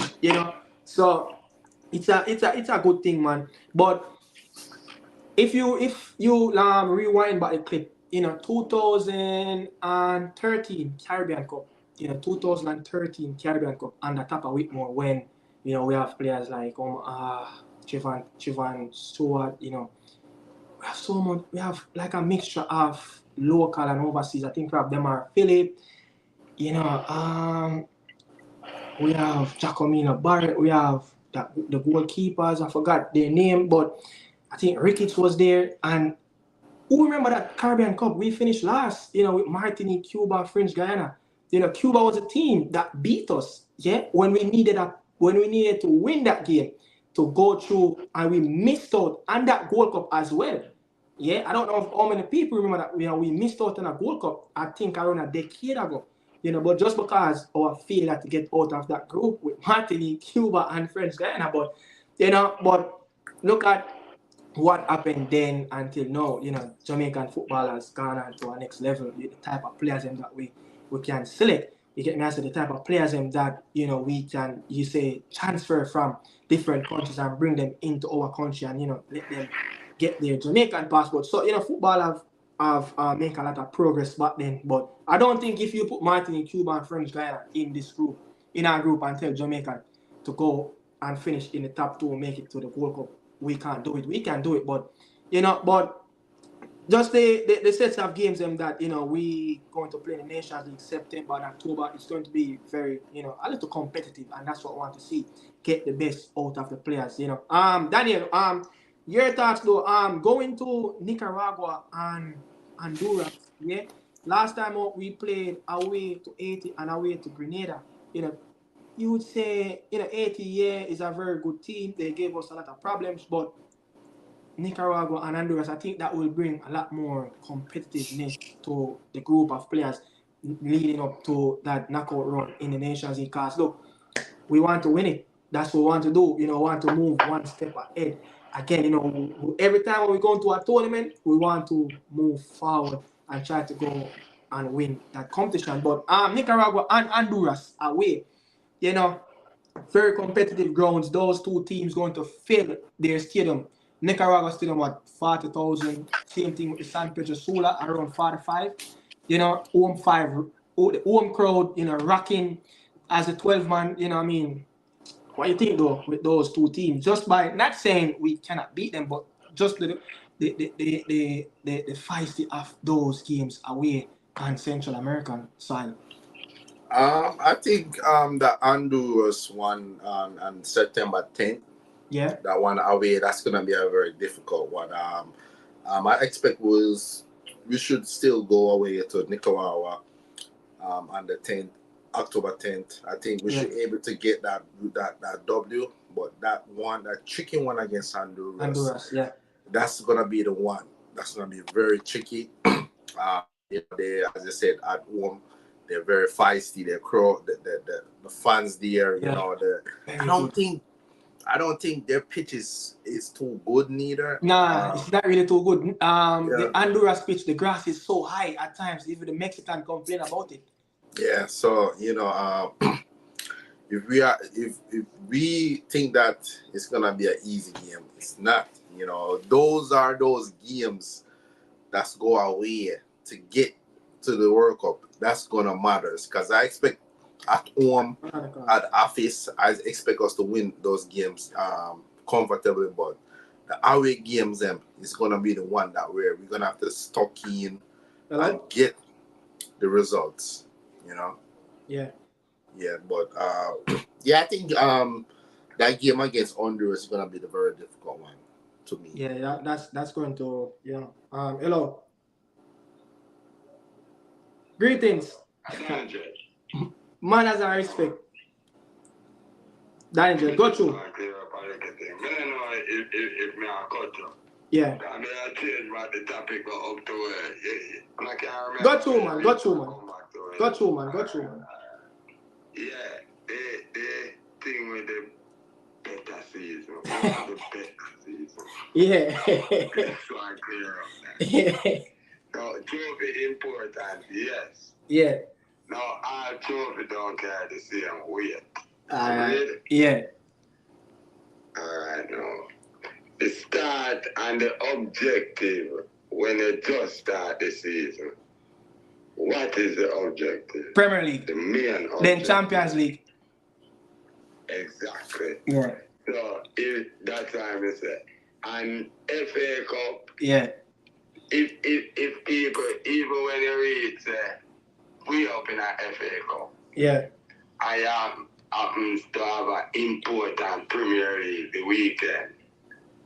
Yeah. Most time them all playing nearer to them B team mid-season, midweek. Yeah. And play them better team for the Premier League match. Yeah. You're right. Yeah, so when is a trophy important, Yeah. But when you put is a comparison, no. In a comparison, it's different. So watch now. Last year, Man U had a better season than Arsenal. Time come forward and him win a trophy. Yeah, come. This year, I think did it third? I think it was third. Was it third? I think. Third. Yeah, third. Yeah. Yeah, that man come forward.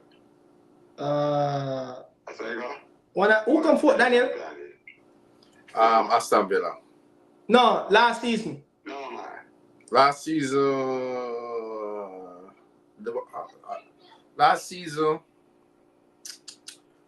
Newcastle. Newcastle United. Newcastle. Nick.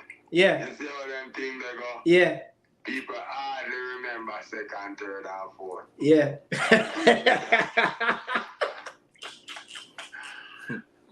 Alright, now, what's now? You get a little cup. But you know, the most value where that cup you have to Man U, you put it in your cabinet, yes. But the most value is that you take him out of conference and put him in a Europe. But I want to tell him David did a conference. With David yeah, and Newcastle will come knock out now, and Newcastle will come knock out all time now, and then Chelsea drop down. Right, so you put it in a second tier. Yeah, Europa League. Good, but yeah. The objective was to make first tier Europe. If you don't win the cup, yeah. That's why I say Gunners have a better season. Yeah. But last year, when Man U was the winner cup, and make it to Champions League, and though Gunners they come second, I think them did have a better season. Yeah. I mean, just at the banter too, the banter, deep down we know the Arsenal, have a good season. Deep down, Arsenal, and the up. No, your reasoning so it's good. It's very good. Arsenal and the up. Arsenal and the up. Them and the up. Yeah. Daniel said Arsenal and the up. Them. I just you remember when Jose Mourinho finished second behind City with what? Over 25 points, behind them. And he said that, this, and then him and him win the FA Cup, yeah, and him said that was his best. And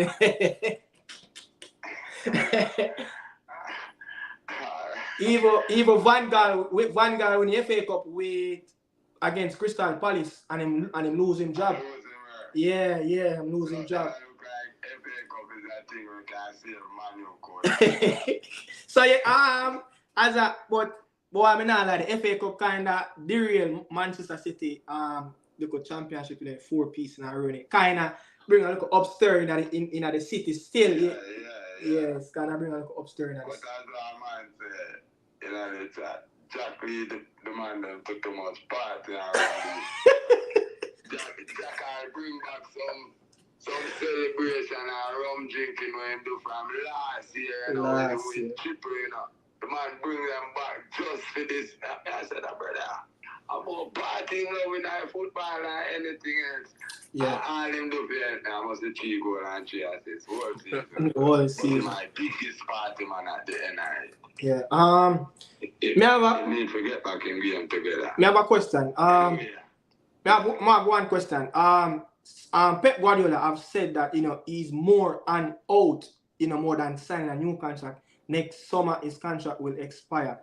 What you're looking at it, as a City fan, knowing that look, arguably the best manager in City, in this club in the history, is going to walk away next summer after a contract finish. You're confident that the City hierarchy can get something out of him another year, or you just need to move on because that's the type of coach he is. You just need to move on.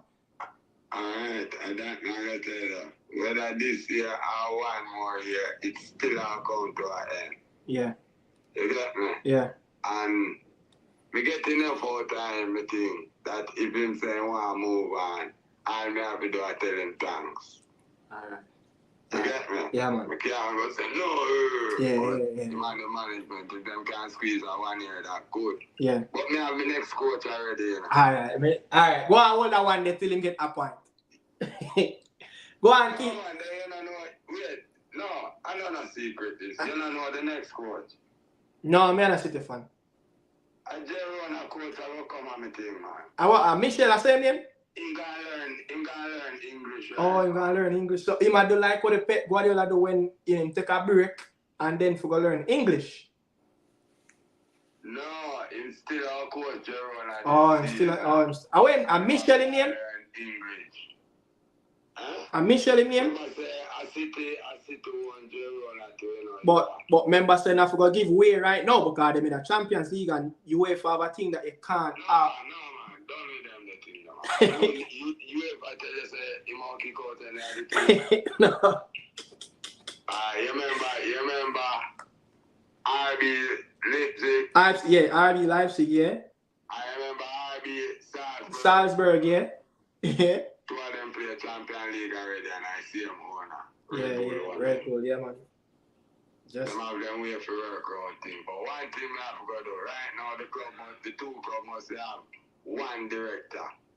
Oh. The thing I have to go kind of separate. You ever get it separated. But them system multi-ownership is a thing of the future and them need the investment in a football. So them find ways for work out them thing. You understand? And Pep Guardiola brother is a part of the journal, right? Yeah, he won the same percent like City Group won, 47.something%. The 2 of them won. Okay. And then I don't know who else won the little 5 or so. So we'll see. We are wait for Michel because it's gonna be one hell of a season with Michel around. Him only what I'm seeing is managerial carry all the manager Real Vallecano, Huesca, and since 2021 he's the coach of Girona. So it's going to be a massive step up. Anyway, you take it in a Danny J. It's going to be a massive setup. But if you have the right man, them just like how you have the right man, them can look on and know about that. Yeah. You have some man who can look on and know coach, Yeah. Can check it. Pep never get to be a little coach, No, yeah. You know why? Yeah. see him a coach Barcelona under 21 and decide, say, you know, say, a big club, but we nah go for no more big coach. We are getting a little youth around. Yeah. And him come do it. I look at it now. You know, say, Bayern Munich. Yeah. Where the coach do? Where that say, Kompany do? Forget that club there.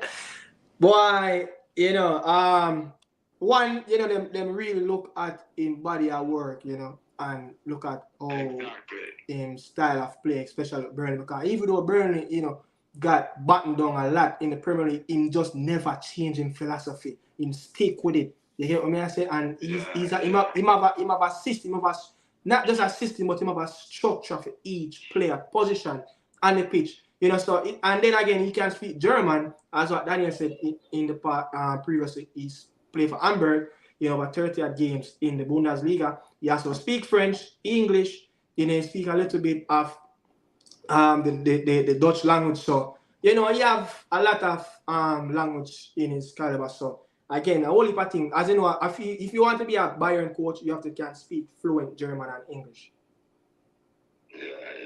Yeah. But watch this now. You know, a big part-time resume. When do a city? No, him do. Him come to Pepan. Oh, him come to. Oh, okay. Yeah.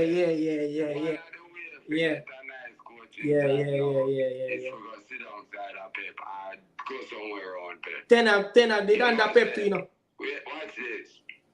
Pep, 80 Man City. Yeah. And him the on him fourth assistant. Yeah. Everybody get good job.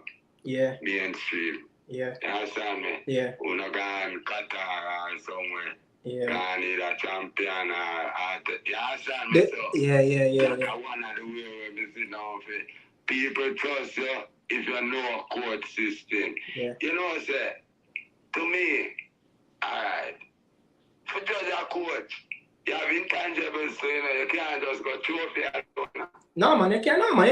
You can't just go trophy, you know. Else they wouldn't even hire Xavi Alonso or Bayer Leverkusen. Alright. Yeah. But you know, it just fascinating, you know. I'm not saying he should get the job, but it just like I would never ever think of Bayern doing something like this. A relegation coach. You get what I say? I just with the man only win 5 games. I just couldn't even imagine Bayern would do that. But again, no, we are gonna wait and see. I tell you, sir, apartheid, because them know that youth are being to Pep hand. Yeah, man. And I'm gonna tell you something else now. Where I get Gundogan say, I don't know if you hear this. I get Gundogan say, when I come a Man City, years 25, 10, 26, kind of win everything already at that man with club. Yeah. He must say, boy, him feel him know about to a heights and him a picked up in a knowing ball. And I think playing ball, him feel him know about. Yeah. And the man said, see, when the man said, when him go Pep, him still say, you know, some don't know nothing more football. Yeah. Me just come and read up university football. And that the man said, yeah, man. Thierry Henry have said it too. Thierry Henry have said it when he left Arsenal and got to Barca. Him like, no, football is on a different level with Pep Guardiola. Yeah, so you see, so them there intangible. Yeah, man. But as well as more time with the knockout thing. Yeah. It's a man who love overthink too. Yeah. Anyway, go back to the Jamaica thing. Alright, bless up. I just want to clear up when we come to that. This is and this. Yeah, man, bless up. Yeah, man, Anna. And big up your co-host. Yeah, man, Daniel. Daniel. Yeah, man. Nick and Dan. Yeah, man. So, full name of Daniel, your full name of Ricardo. No, Ricardo, yeah, man. Right, Nick and Dan. Yeah, man. It sound good though. It sound like something big. Years we have come from over 20 years of friendship, you know, man. I'm actually grew up, you know, man. So, you don't know. See you, keep it. Yeah, man, bless up. I know. Daniel, did I say something when Danny Dread was on the line? You know, never did want to cut him because, you know, make some solid point. You know, you could just go on and just say what you were going to say. What was I talking about again? You know, your last track? Oh no, about the game them about Honduras. Oh, you have said your pieces about Honduras Yeah. already. I thought you was going to say something in Yeah. terms of what Danny Dread, you know, was saying, you know, the call. You know, Oh but no, yeah, he was fair speaking enough, the fair truth. enough games in the Nations League, something that, you know, so it can bring a lot of work to the players and, you know, to improve, and the coach as well, you know, to work and you know, can judge the players of the teams that, you know, we're going to come up against in the Nations League. But look, we touch on Chelsea with the coaches that Chelsea have appointed, you know, since Roman have left the club. Is what, 5 coach? Is it 5 coach? Yes, I including think it's around 5 interim. coach. You know, I think one of them is an interim Frank Lampard, Thomas Tuchel, you know, Pochettino. Pochettino is not there. You know, how scary is this for our young prospect, Dujan Whisper Richards? You know, the man that who put him around Whisper, and you know, knowing coming up before him even get by to the club. You know, you Yeah. know, we see a lot of these scenarios where things like that can change a player career just because the coach that bring him to the club is not there. You know, Yeah. again, he's not a full-time first team player because he haven't, you know, represent the first team as yet. You know, he's playing in the academy. But Yeah. what you think? Because it's going to be massive for Doja. Now we have touched on a lot of things in terms of how much this summer going to be Yeah. big summer, you know, for Doja and Whisper Richards, you know, in terms of the Reggae Boys and his Chelsea career. But, you know, touch on that a little bit, you know, knowing that Poch is not there and Doja going to have to do it under a next manager. Also, just like, the rest of teammates in our round are doing it under the last 5 managers, moving on to the 6th. I think Dujan will still get him opportunity. Chelsea is linking with Leicester City coach Enzo Maresca. Yeah. They're linking with him. Maresca have a connection with Manchester City. He used to coach under Pep Guardiola. He's coaching the youth team, and that lead up back to there's a connection with Maresca and Joe Shield. Mm-hmm. They were working together at Manchester City with Cole Palmer and Romeo Lavia. Joe Shield, Whisper is Joe Shield boy. Yeah. You get what I'm saying? Maresca have an identity of playing good football, wants to give youth opportunity. Joe Shield is the reason why Whisper at Chelsea. Joe Shield and Maresca have a connection. So I still believe that Whisper will get the opportunity to play. Once Joe Shield is there and directing the academy, I think regardless of what happened to the manager of Pochettino, I think Whisper will get his opportunity. Once he's putting his head done, doing the right thing, be humble, he will get his opportunity. I don't think Chelsea board wants to bring in any experienced players. I see what they're trying to do. They're trying to build a young team with very exciting players, and I believe that they see that that's why they get rid of Pochettino, because Pochettino is telling them that, hey, I want experienced players. You get what I'm saying? But Chelsea new owner, no depend that. They want to buy the best young upcoming South American players and bring them to Chelsea and farm this team that they can develop. So I feel like once Whisper is doing good numbers in the under in the youth team, I think Whisper will get that opportunity. I think no matter which coach they if you are the good in the academy, I don't think doesn't matter which coach they Because they remember the academy coach will report to the senior coach and hey, this player has been real good in the academy. He deserves to be in the first team. You get where I'm coming from? So no matter which manager is there, because the new philosophy at Chelsea now is bringing youngster and develop them. So I think this is not the end for yes, Pochettino knew him. Pochettino invite him to the camp last summer. Yes, yeah. But I always say this: if Joe Shield come and sign you, you will get opportunity to play for Chelsea. Yeah. I always say that. Yeah. I want to, look, I want to bring the conversation to, a little bit more dynamic. Yeah. Chelsea have some wingers and slash forwards that, when you really look at them, all of them played some form of first team football already for the club. It's either the ones that in the academy, that they brought up through in the Carabao Cup, in the FA Cup, played some first team football. It's just probably a Whisper is the only one that around the academy that who have this bright potential, can get into this team, is yet to get his chance. But I think, is it going to come at Chelsea? But I think his first team football will come due courses, and I'm hoping that Whisper first team experience will come in the next season. I do not want to see this player in academy football again.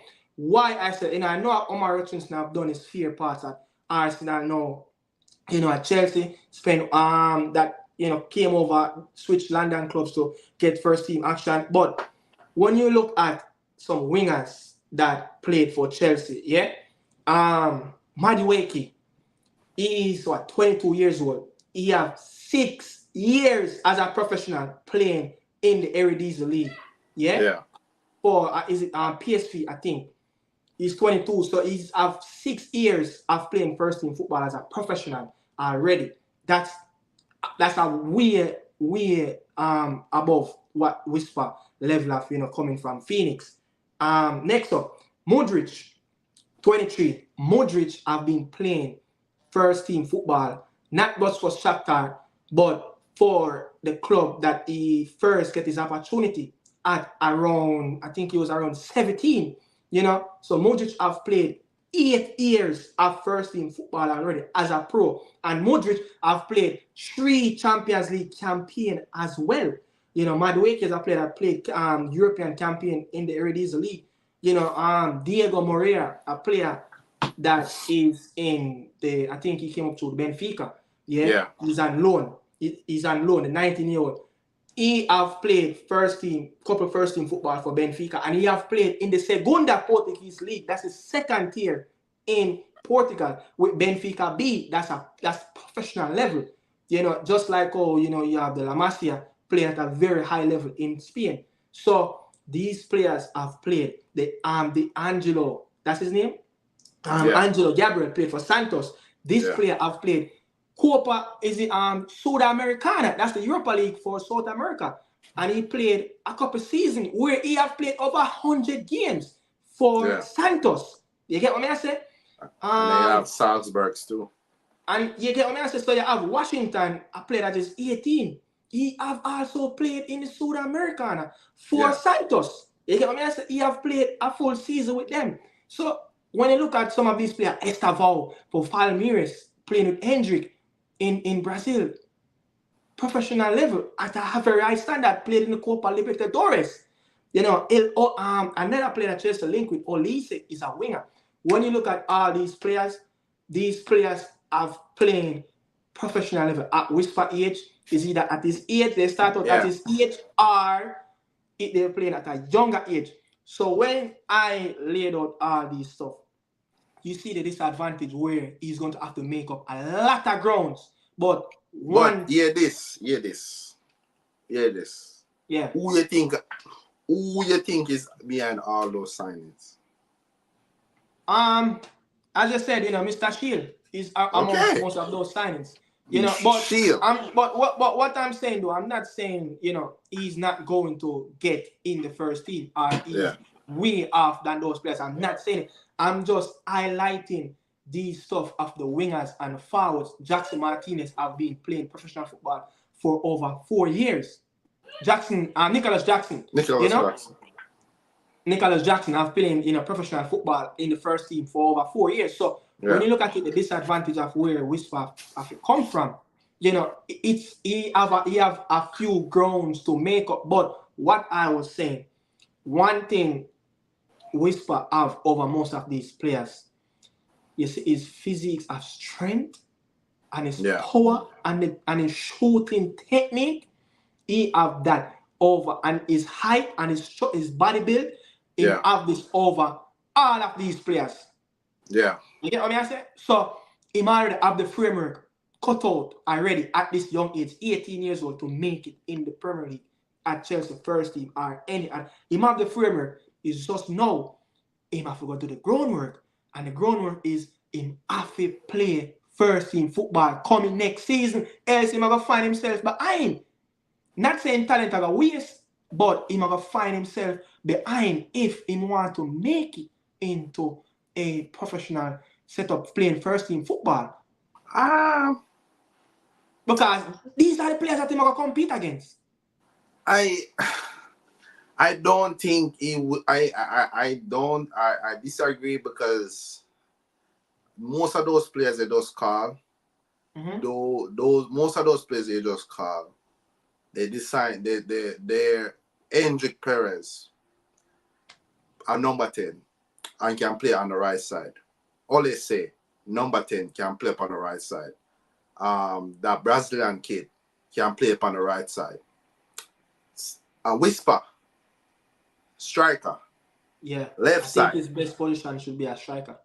No, but me touch show you say Whisper, striker, left side, right side. Yeah. You see the difference? Yeah. So I don't think he really gonna be compete with those type of players. I think he more be compete all over. He's a natural attacking player. I don't assign Whisper. I don't say Whisper is a winger. I don't think that. I think he's a more like a striker or up there.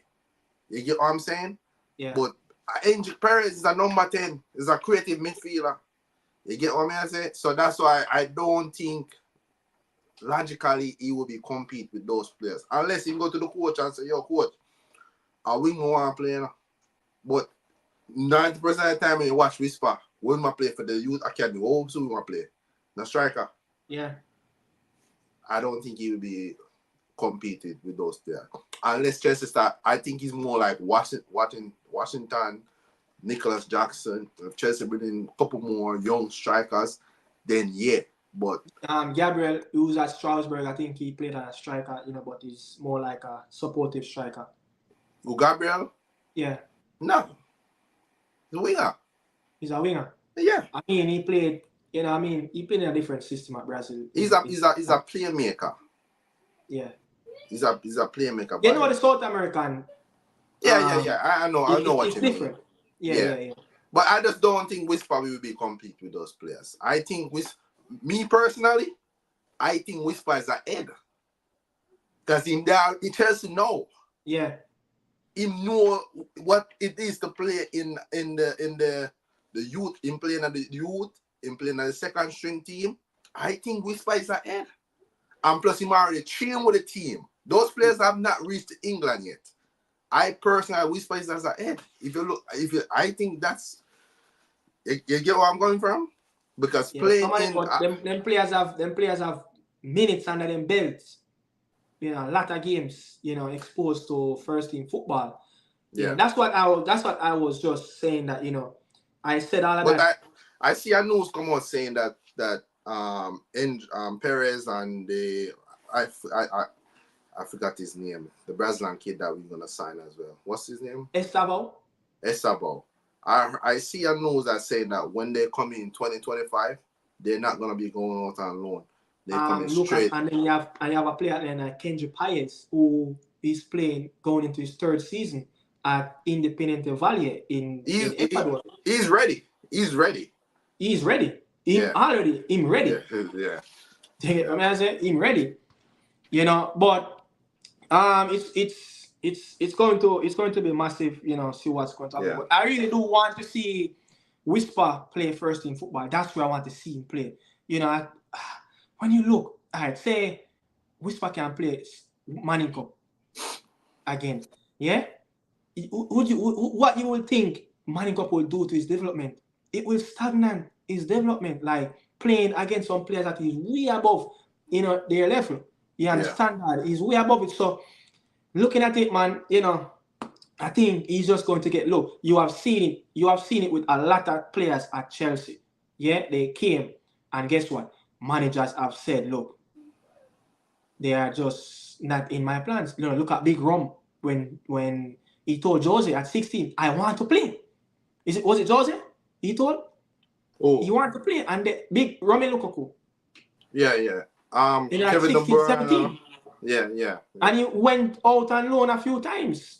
You know, and he have done his fair bits. Kevin De Bruyne came in, Mohamed Salah, those players came in. Remember, they want to play, but guess what? The coach have said they are not there as yet. You know, so we've seen it, man. We've seen it happen. You know, with a lot of Chelsea players. But you know, I just want to see him play first in football. I think that's where he can leave a mark. Look at how Omari Hutchinson did. He went out on loan and it was successful. Yeah, and guess what? His value went up. Yeah, his value went up. So just by playing, you know, loan football at Ipswich, his value went massive all the way up more. But you know, next up, you know, we're going to, you know, we'll touch on look, another young prodigy, yeah, Omari. You know, when you really look at these rumors and these headlines of, you know, Ajax, you know, PSV, you know, not PSV, Feyenoord, you know, Borussia Mönchengladbach, you know, Stuttgart. It's kind of tricky. You know, we talk about this already, like where will be like, you know, probably his next options. We saw 4 clubs in, 2 from the Eredivisie and 2 from the Bundesliga. Yeah. When you look at a Feyenoord team, you know, Arne Slot, I've coached this team for the last 3 seasons, yeah? It's going to go to a transition period again because I think they have a few players that is ready for sell. You know, those Dutch clubs. That's what they do. They sell. Yeah, once they reach 2-3 years into their development as a professional, they're going to sell. You know, so I mean, when you look at Feyenoord team, you know, finish in the top 3 out of, you know, finish in the top 3 out of the last 5-6 years. They constantly playing in the Champions League or Europa League or whatever. They constantly playing Europe. But like, would you want to go to a club that a manager have done so well, who won the Bundesliga 2022 and 2023? And not the Bundesliga, the Eredivisie League for Feyenoord. Now he's at Liverpool. It's going to be a transition. It's going to be a different coach. Sometimes you don't know what that coach is going to bring, you know. So I think it might be tricky for him to go there as well. You know, it's going to be rebuilding. Ajax, at one point, Ajax was all the way down in the bottom of the table. Managed to finish 5th.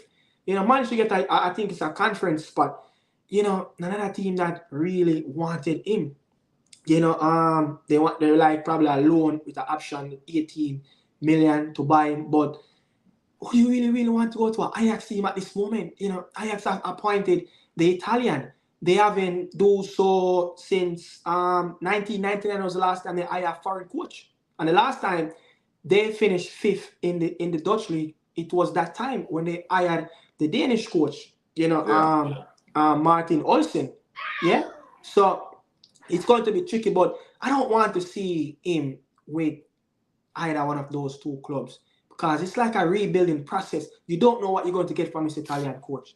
You know, Ajax, it's not the Ajax like when Eric Ten Hag was there. It's so lucky that, you know, after he left the club, they just went up the hill. But I think it would be a little more easier than the championship for his development. You get me? I think you have more room, more to express himself. You get what I'm saying? I think him develop as a player. I think he able to express himself a little bit more in the Dutch league. You get me? What I would love him to do is stay at Ipswich. You get me? I'd stay to get to go back to be in the Premier League so we can see him week in, week out. But Well, I don't know. But I can't really pronounce that person's name. I don't know how to pronounce this name. But this say Nelson News story on Instagram. No, I don't see. We there start the live. We not really have focus on Nelson right now. We are talking about players and that. But the reggae boys. But yeah, go on, Daniel. I'm going to take a look at it. I think I don't see it's a bad move to go to the Dutch league because I think when players go, we see a lot of players from England got a Dutch league, and I Mason Mount went over there. As I say, Madueke went over there. Like it's not a bad place to go and play football. They like to play football. The Dutch team play them and play a very good football. So I don't see it's a bad move. Maybe Ajax is not on the up right now, but I think it's a good step in the career. But I would love to see him stay in the Premier League.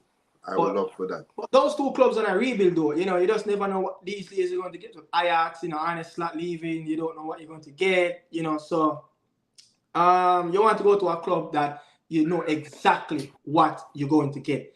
You know what I'm saying? So that's what I was just saying. So it will be very tricky to go to one of those clubs. But out of the four though, I would say maybe the Stuttgart team that is a more, not because Champions League, I think final is playing in Champions League as well next season. I think the Stuttgart team the most better. Yeah, I think it's a more established team, with Sebastian, So I think it's a more well-rounded team. I think they have 3 players in the German squad.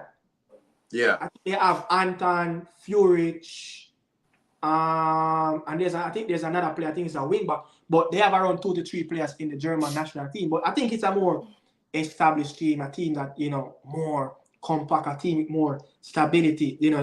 They're moving in the right direction. So I think, go there for 2 seasons, 3 seasons, establish yourself, and then, move on. But again, go back to Ipswich, I think it's all up to Kieran McKenna. If Kieran McKenna will stay at Ipswich. I don't think he will stay. You think he will move on in the summer? I think he's going to United or Brighton. So as first as I open my phone, Kieran McKenna no longer under contract, under consideration for the Chelsea coach. So for the Chelsea job. As soon as I open my phone, I see that. As soon as I open my phone, I think he's going to Brighton or United. Yeah. Yeah.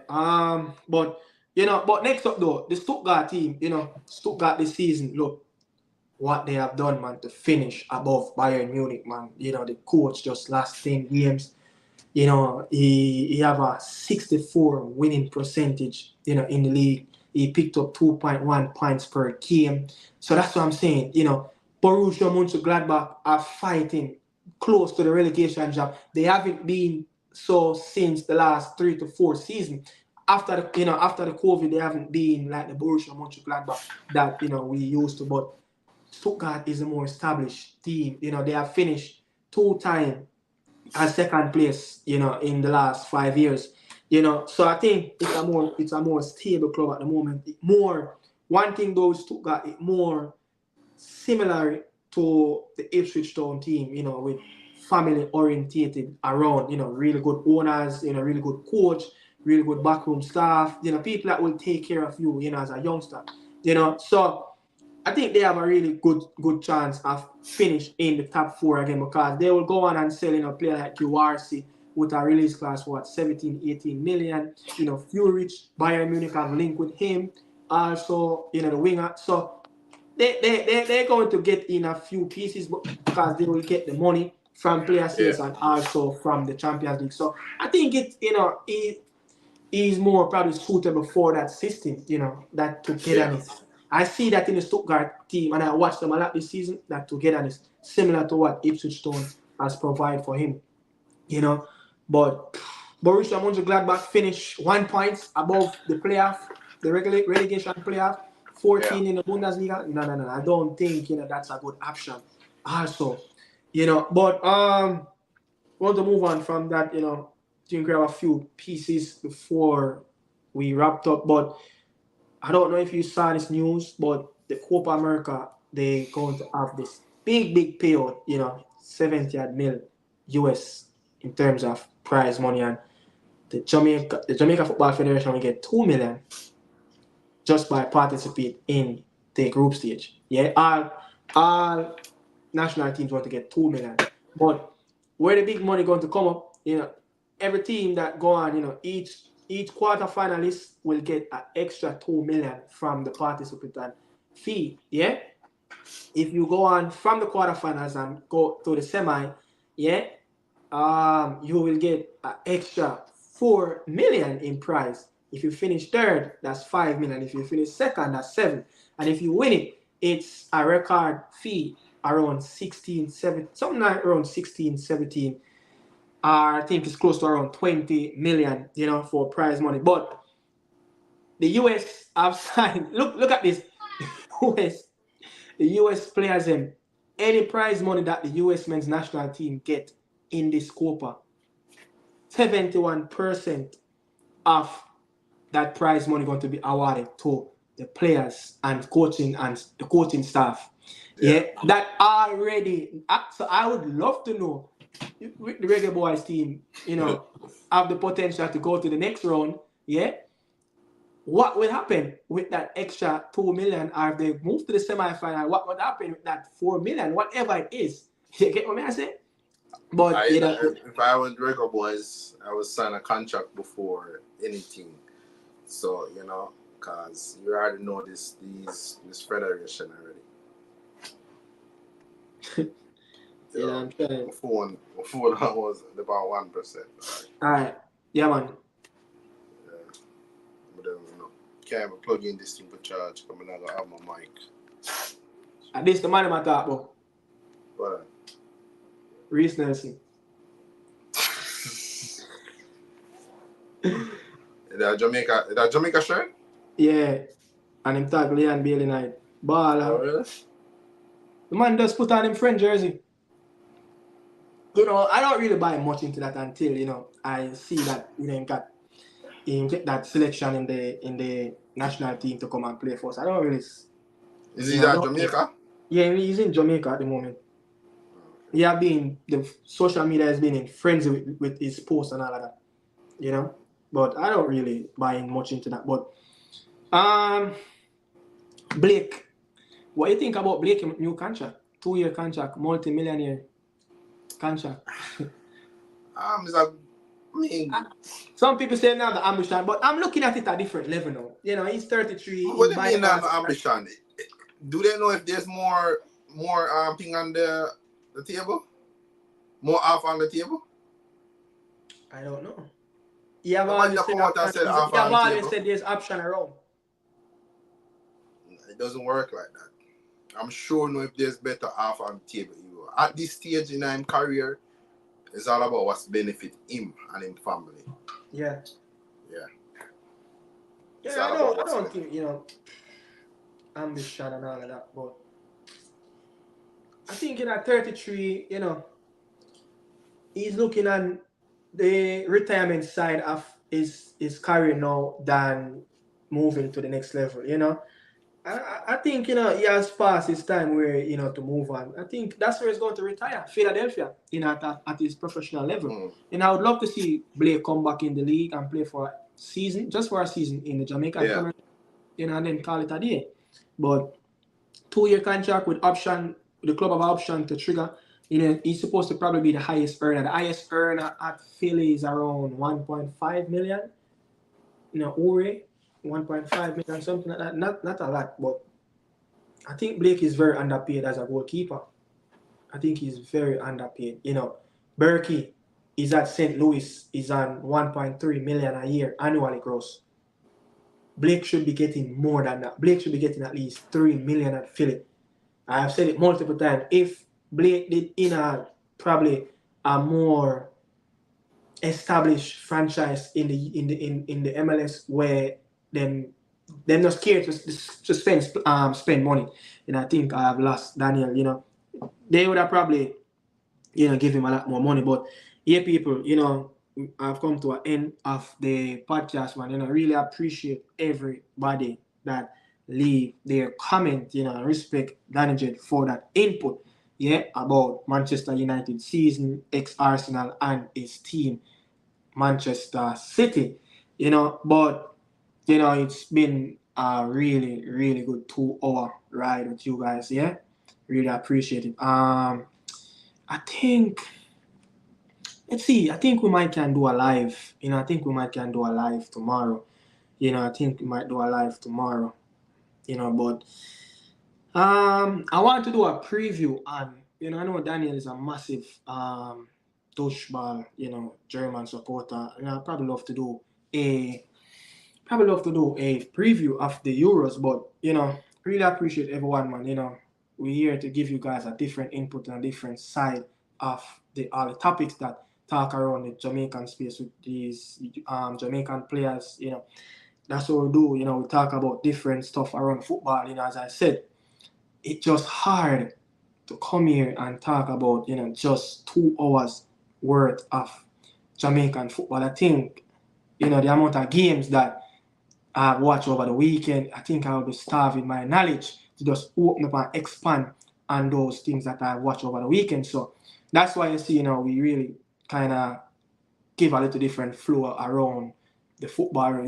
Football don't just play at Jamaica. We love Jamaica. We love the Reggae Boys. We love Jamaican Premier League, but you have to go a little bit diverse with different topics, so you can feed different consumers in the comment and the viewers. Some people might say, every day you get up talk about Reggae Boy. Meanwhile, some people will consume it every day, just like me. I will sit down and listen it. Someone is talking about Reggae Boy football right through the day. But me, I just can't sit here talk about it all for the 2 hours, 3 hours, whatever I go on to. But if I am on a different platform, I might can do it. But my platform, I just can't do it.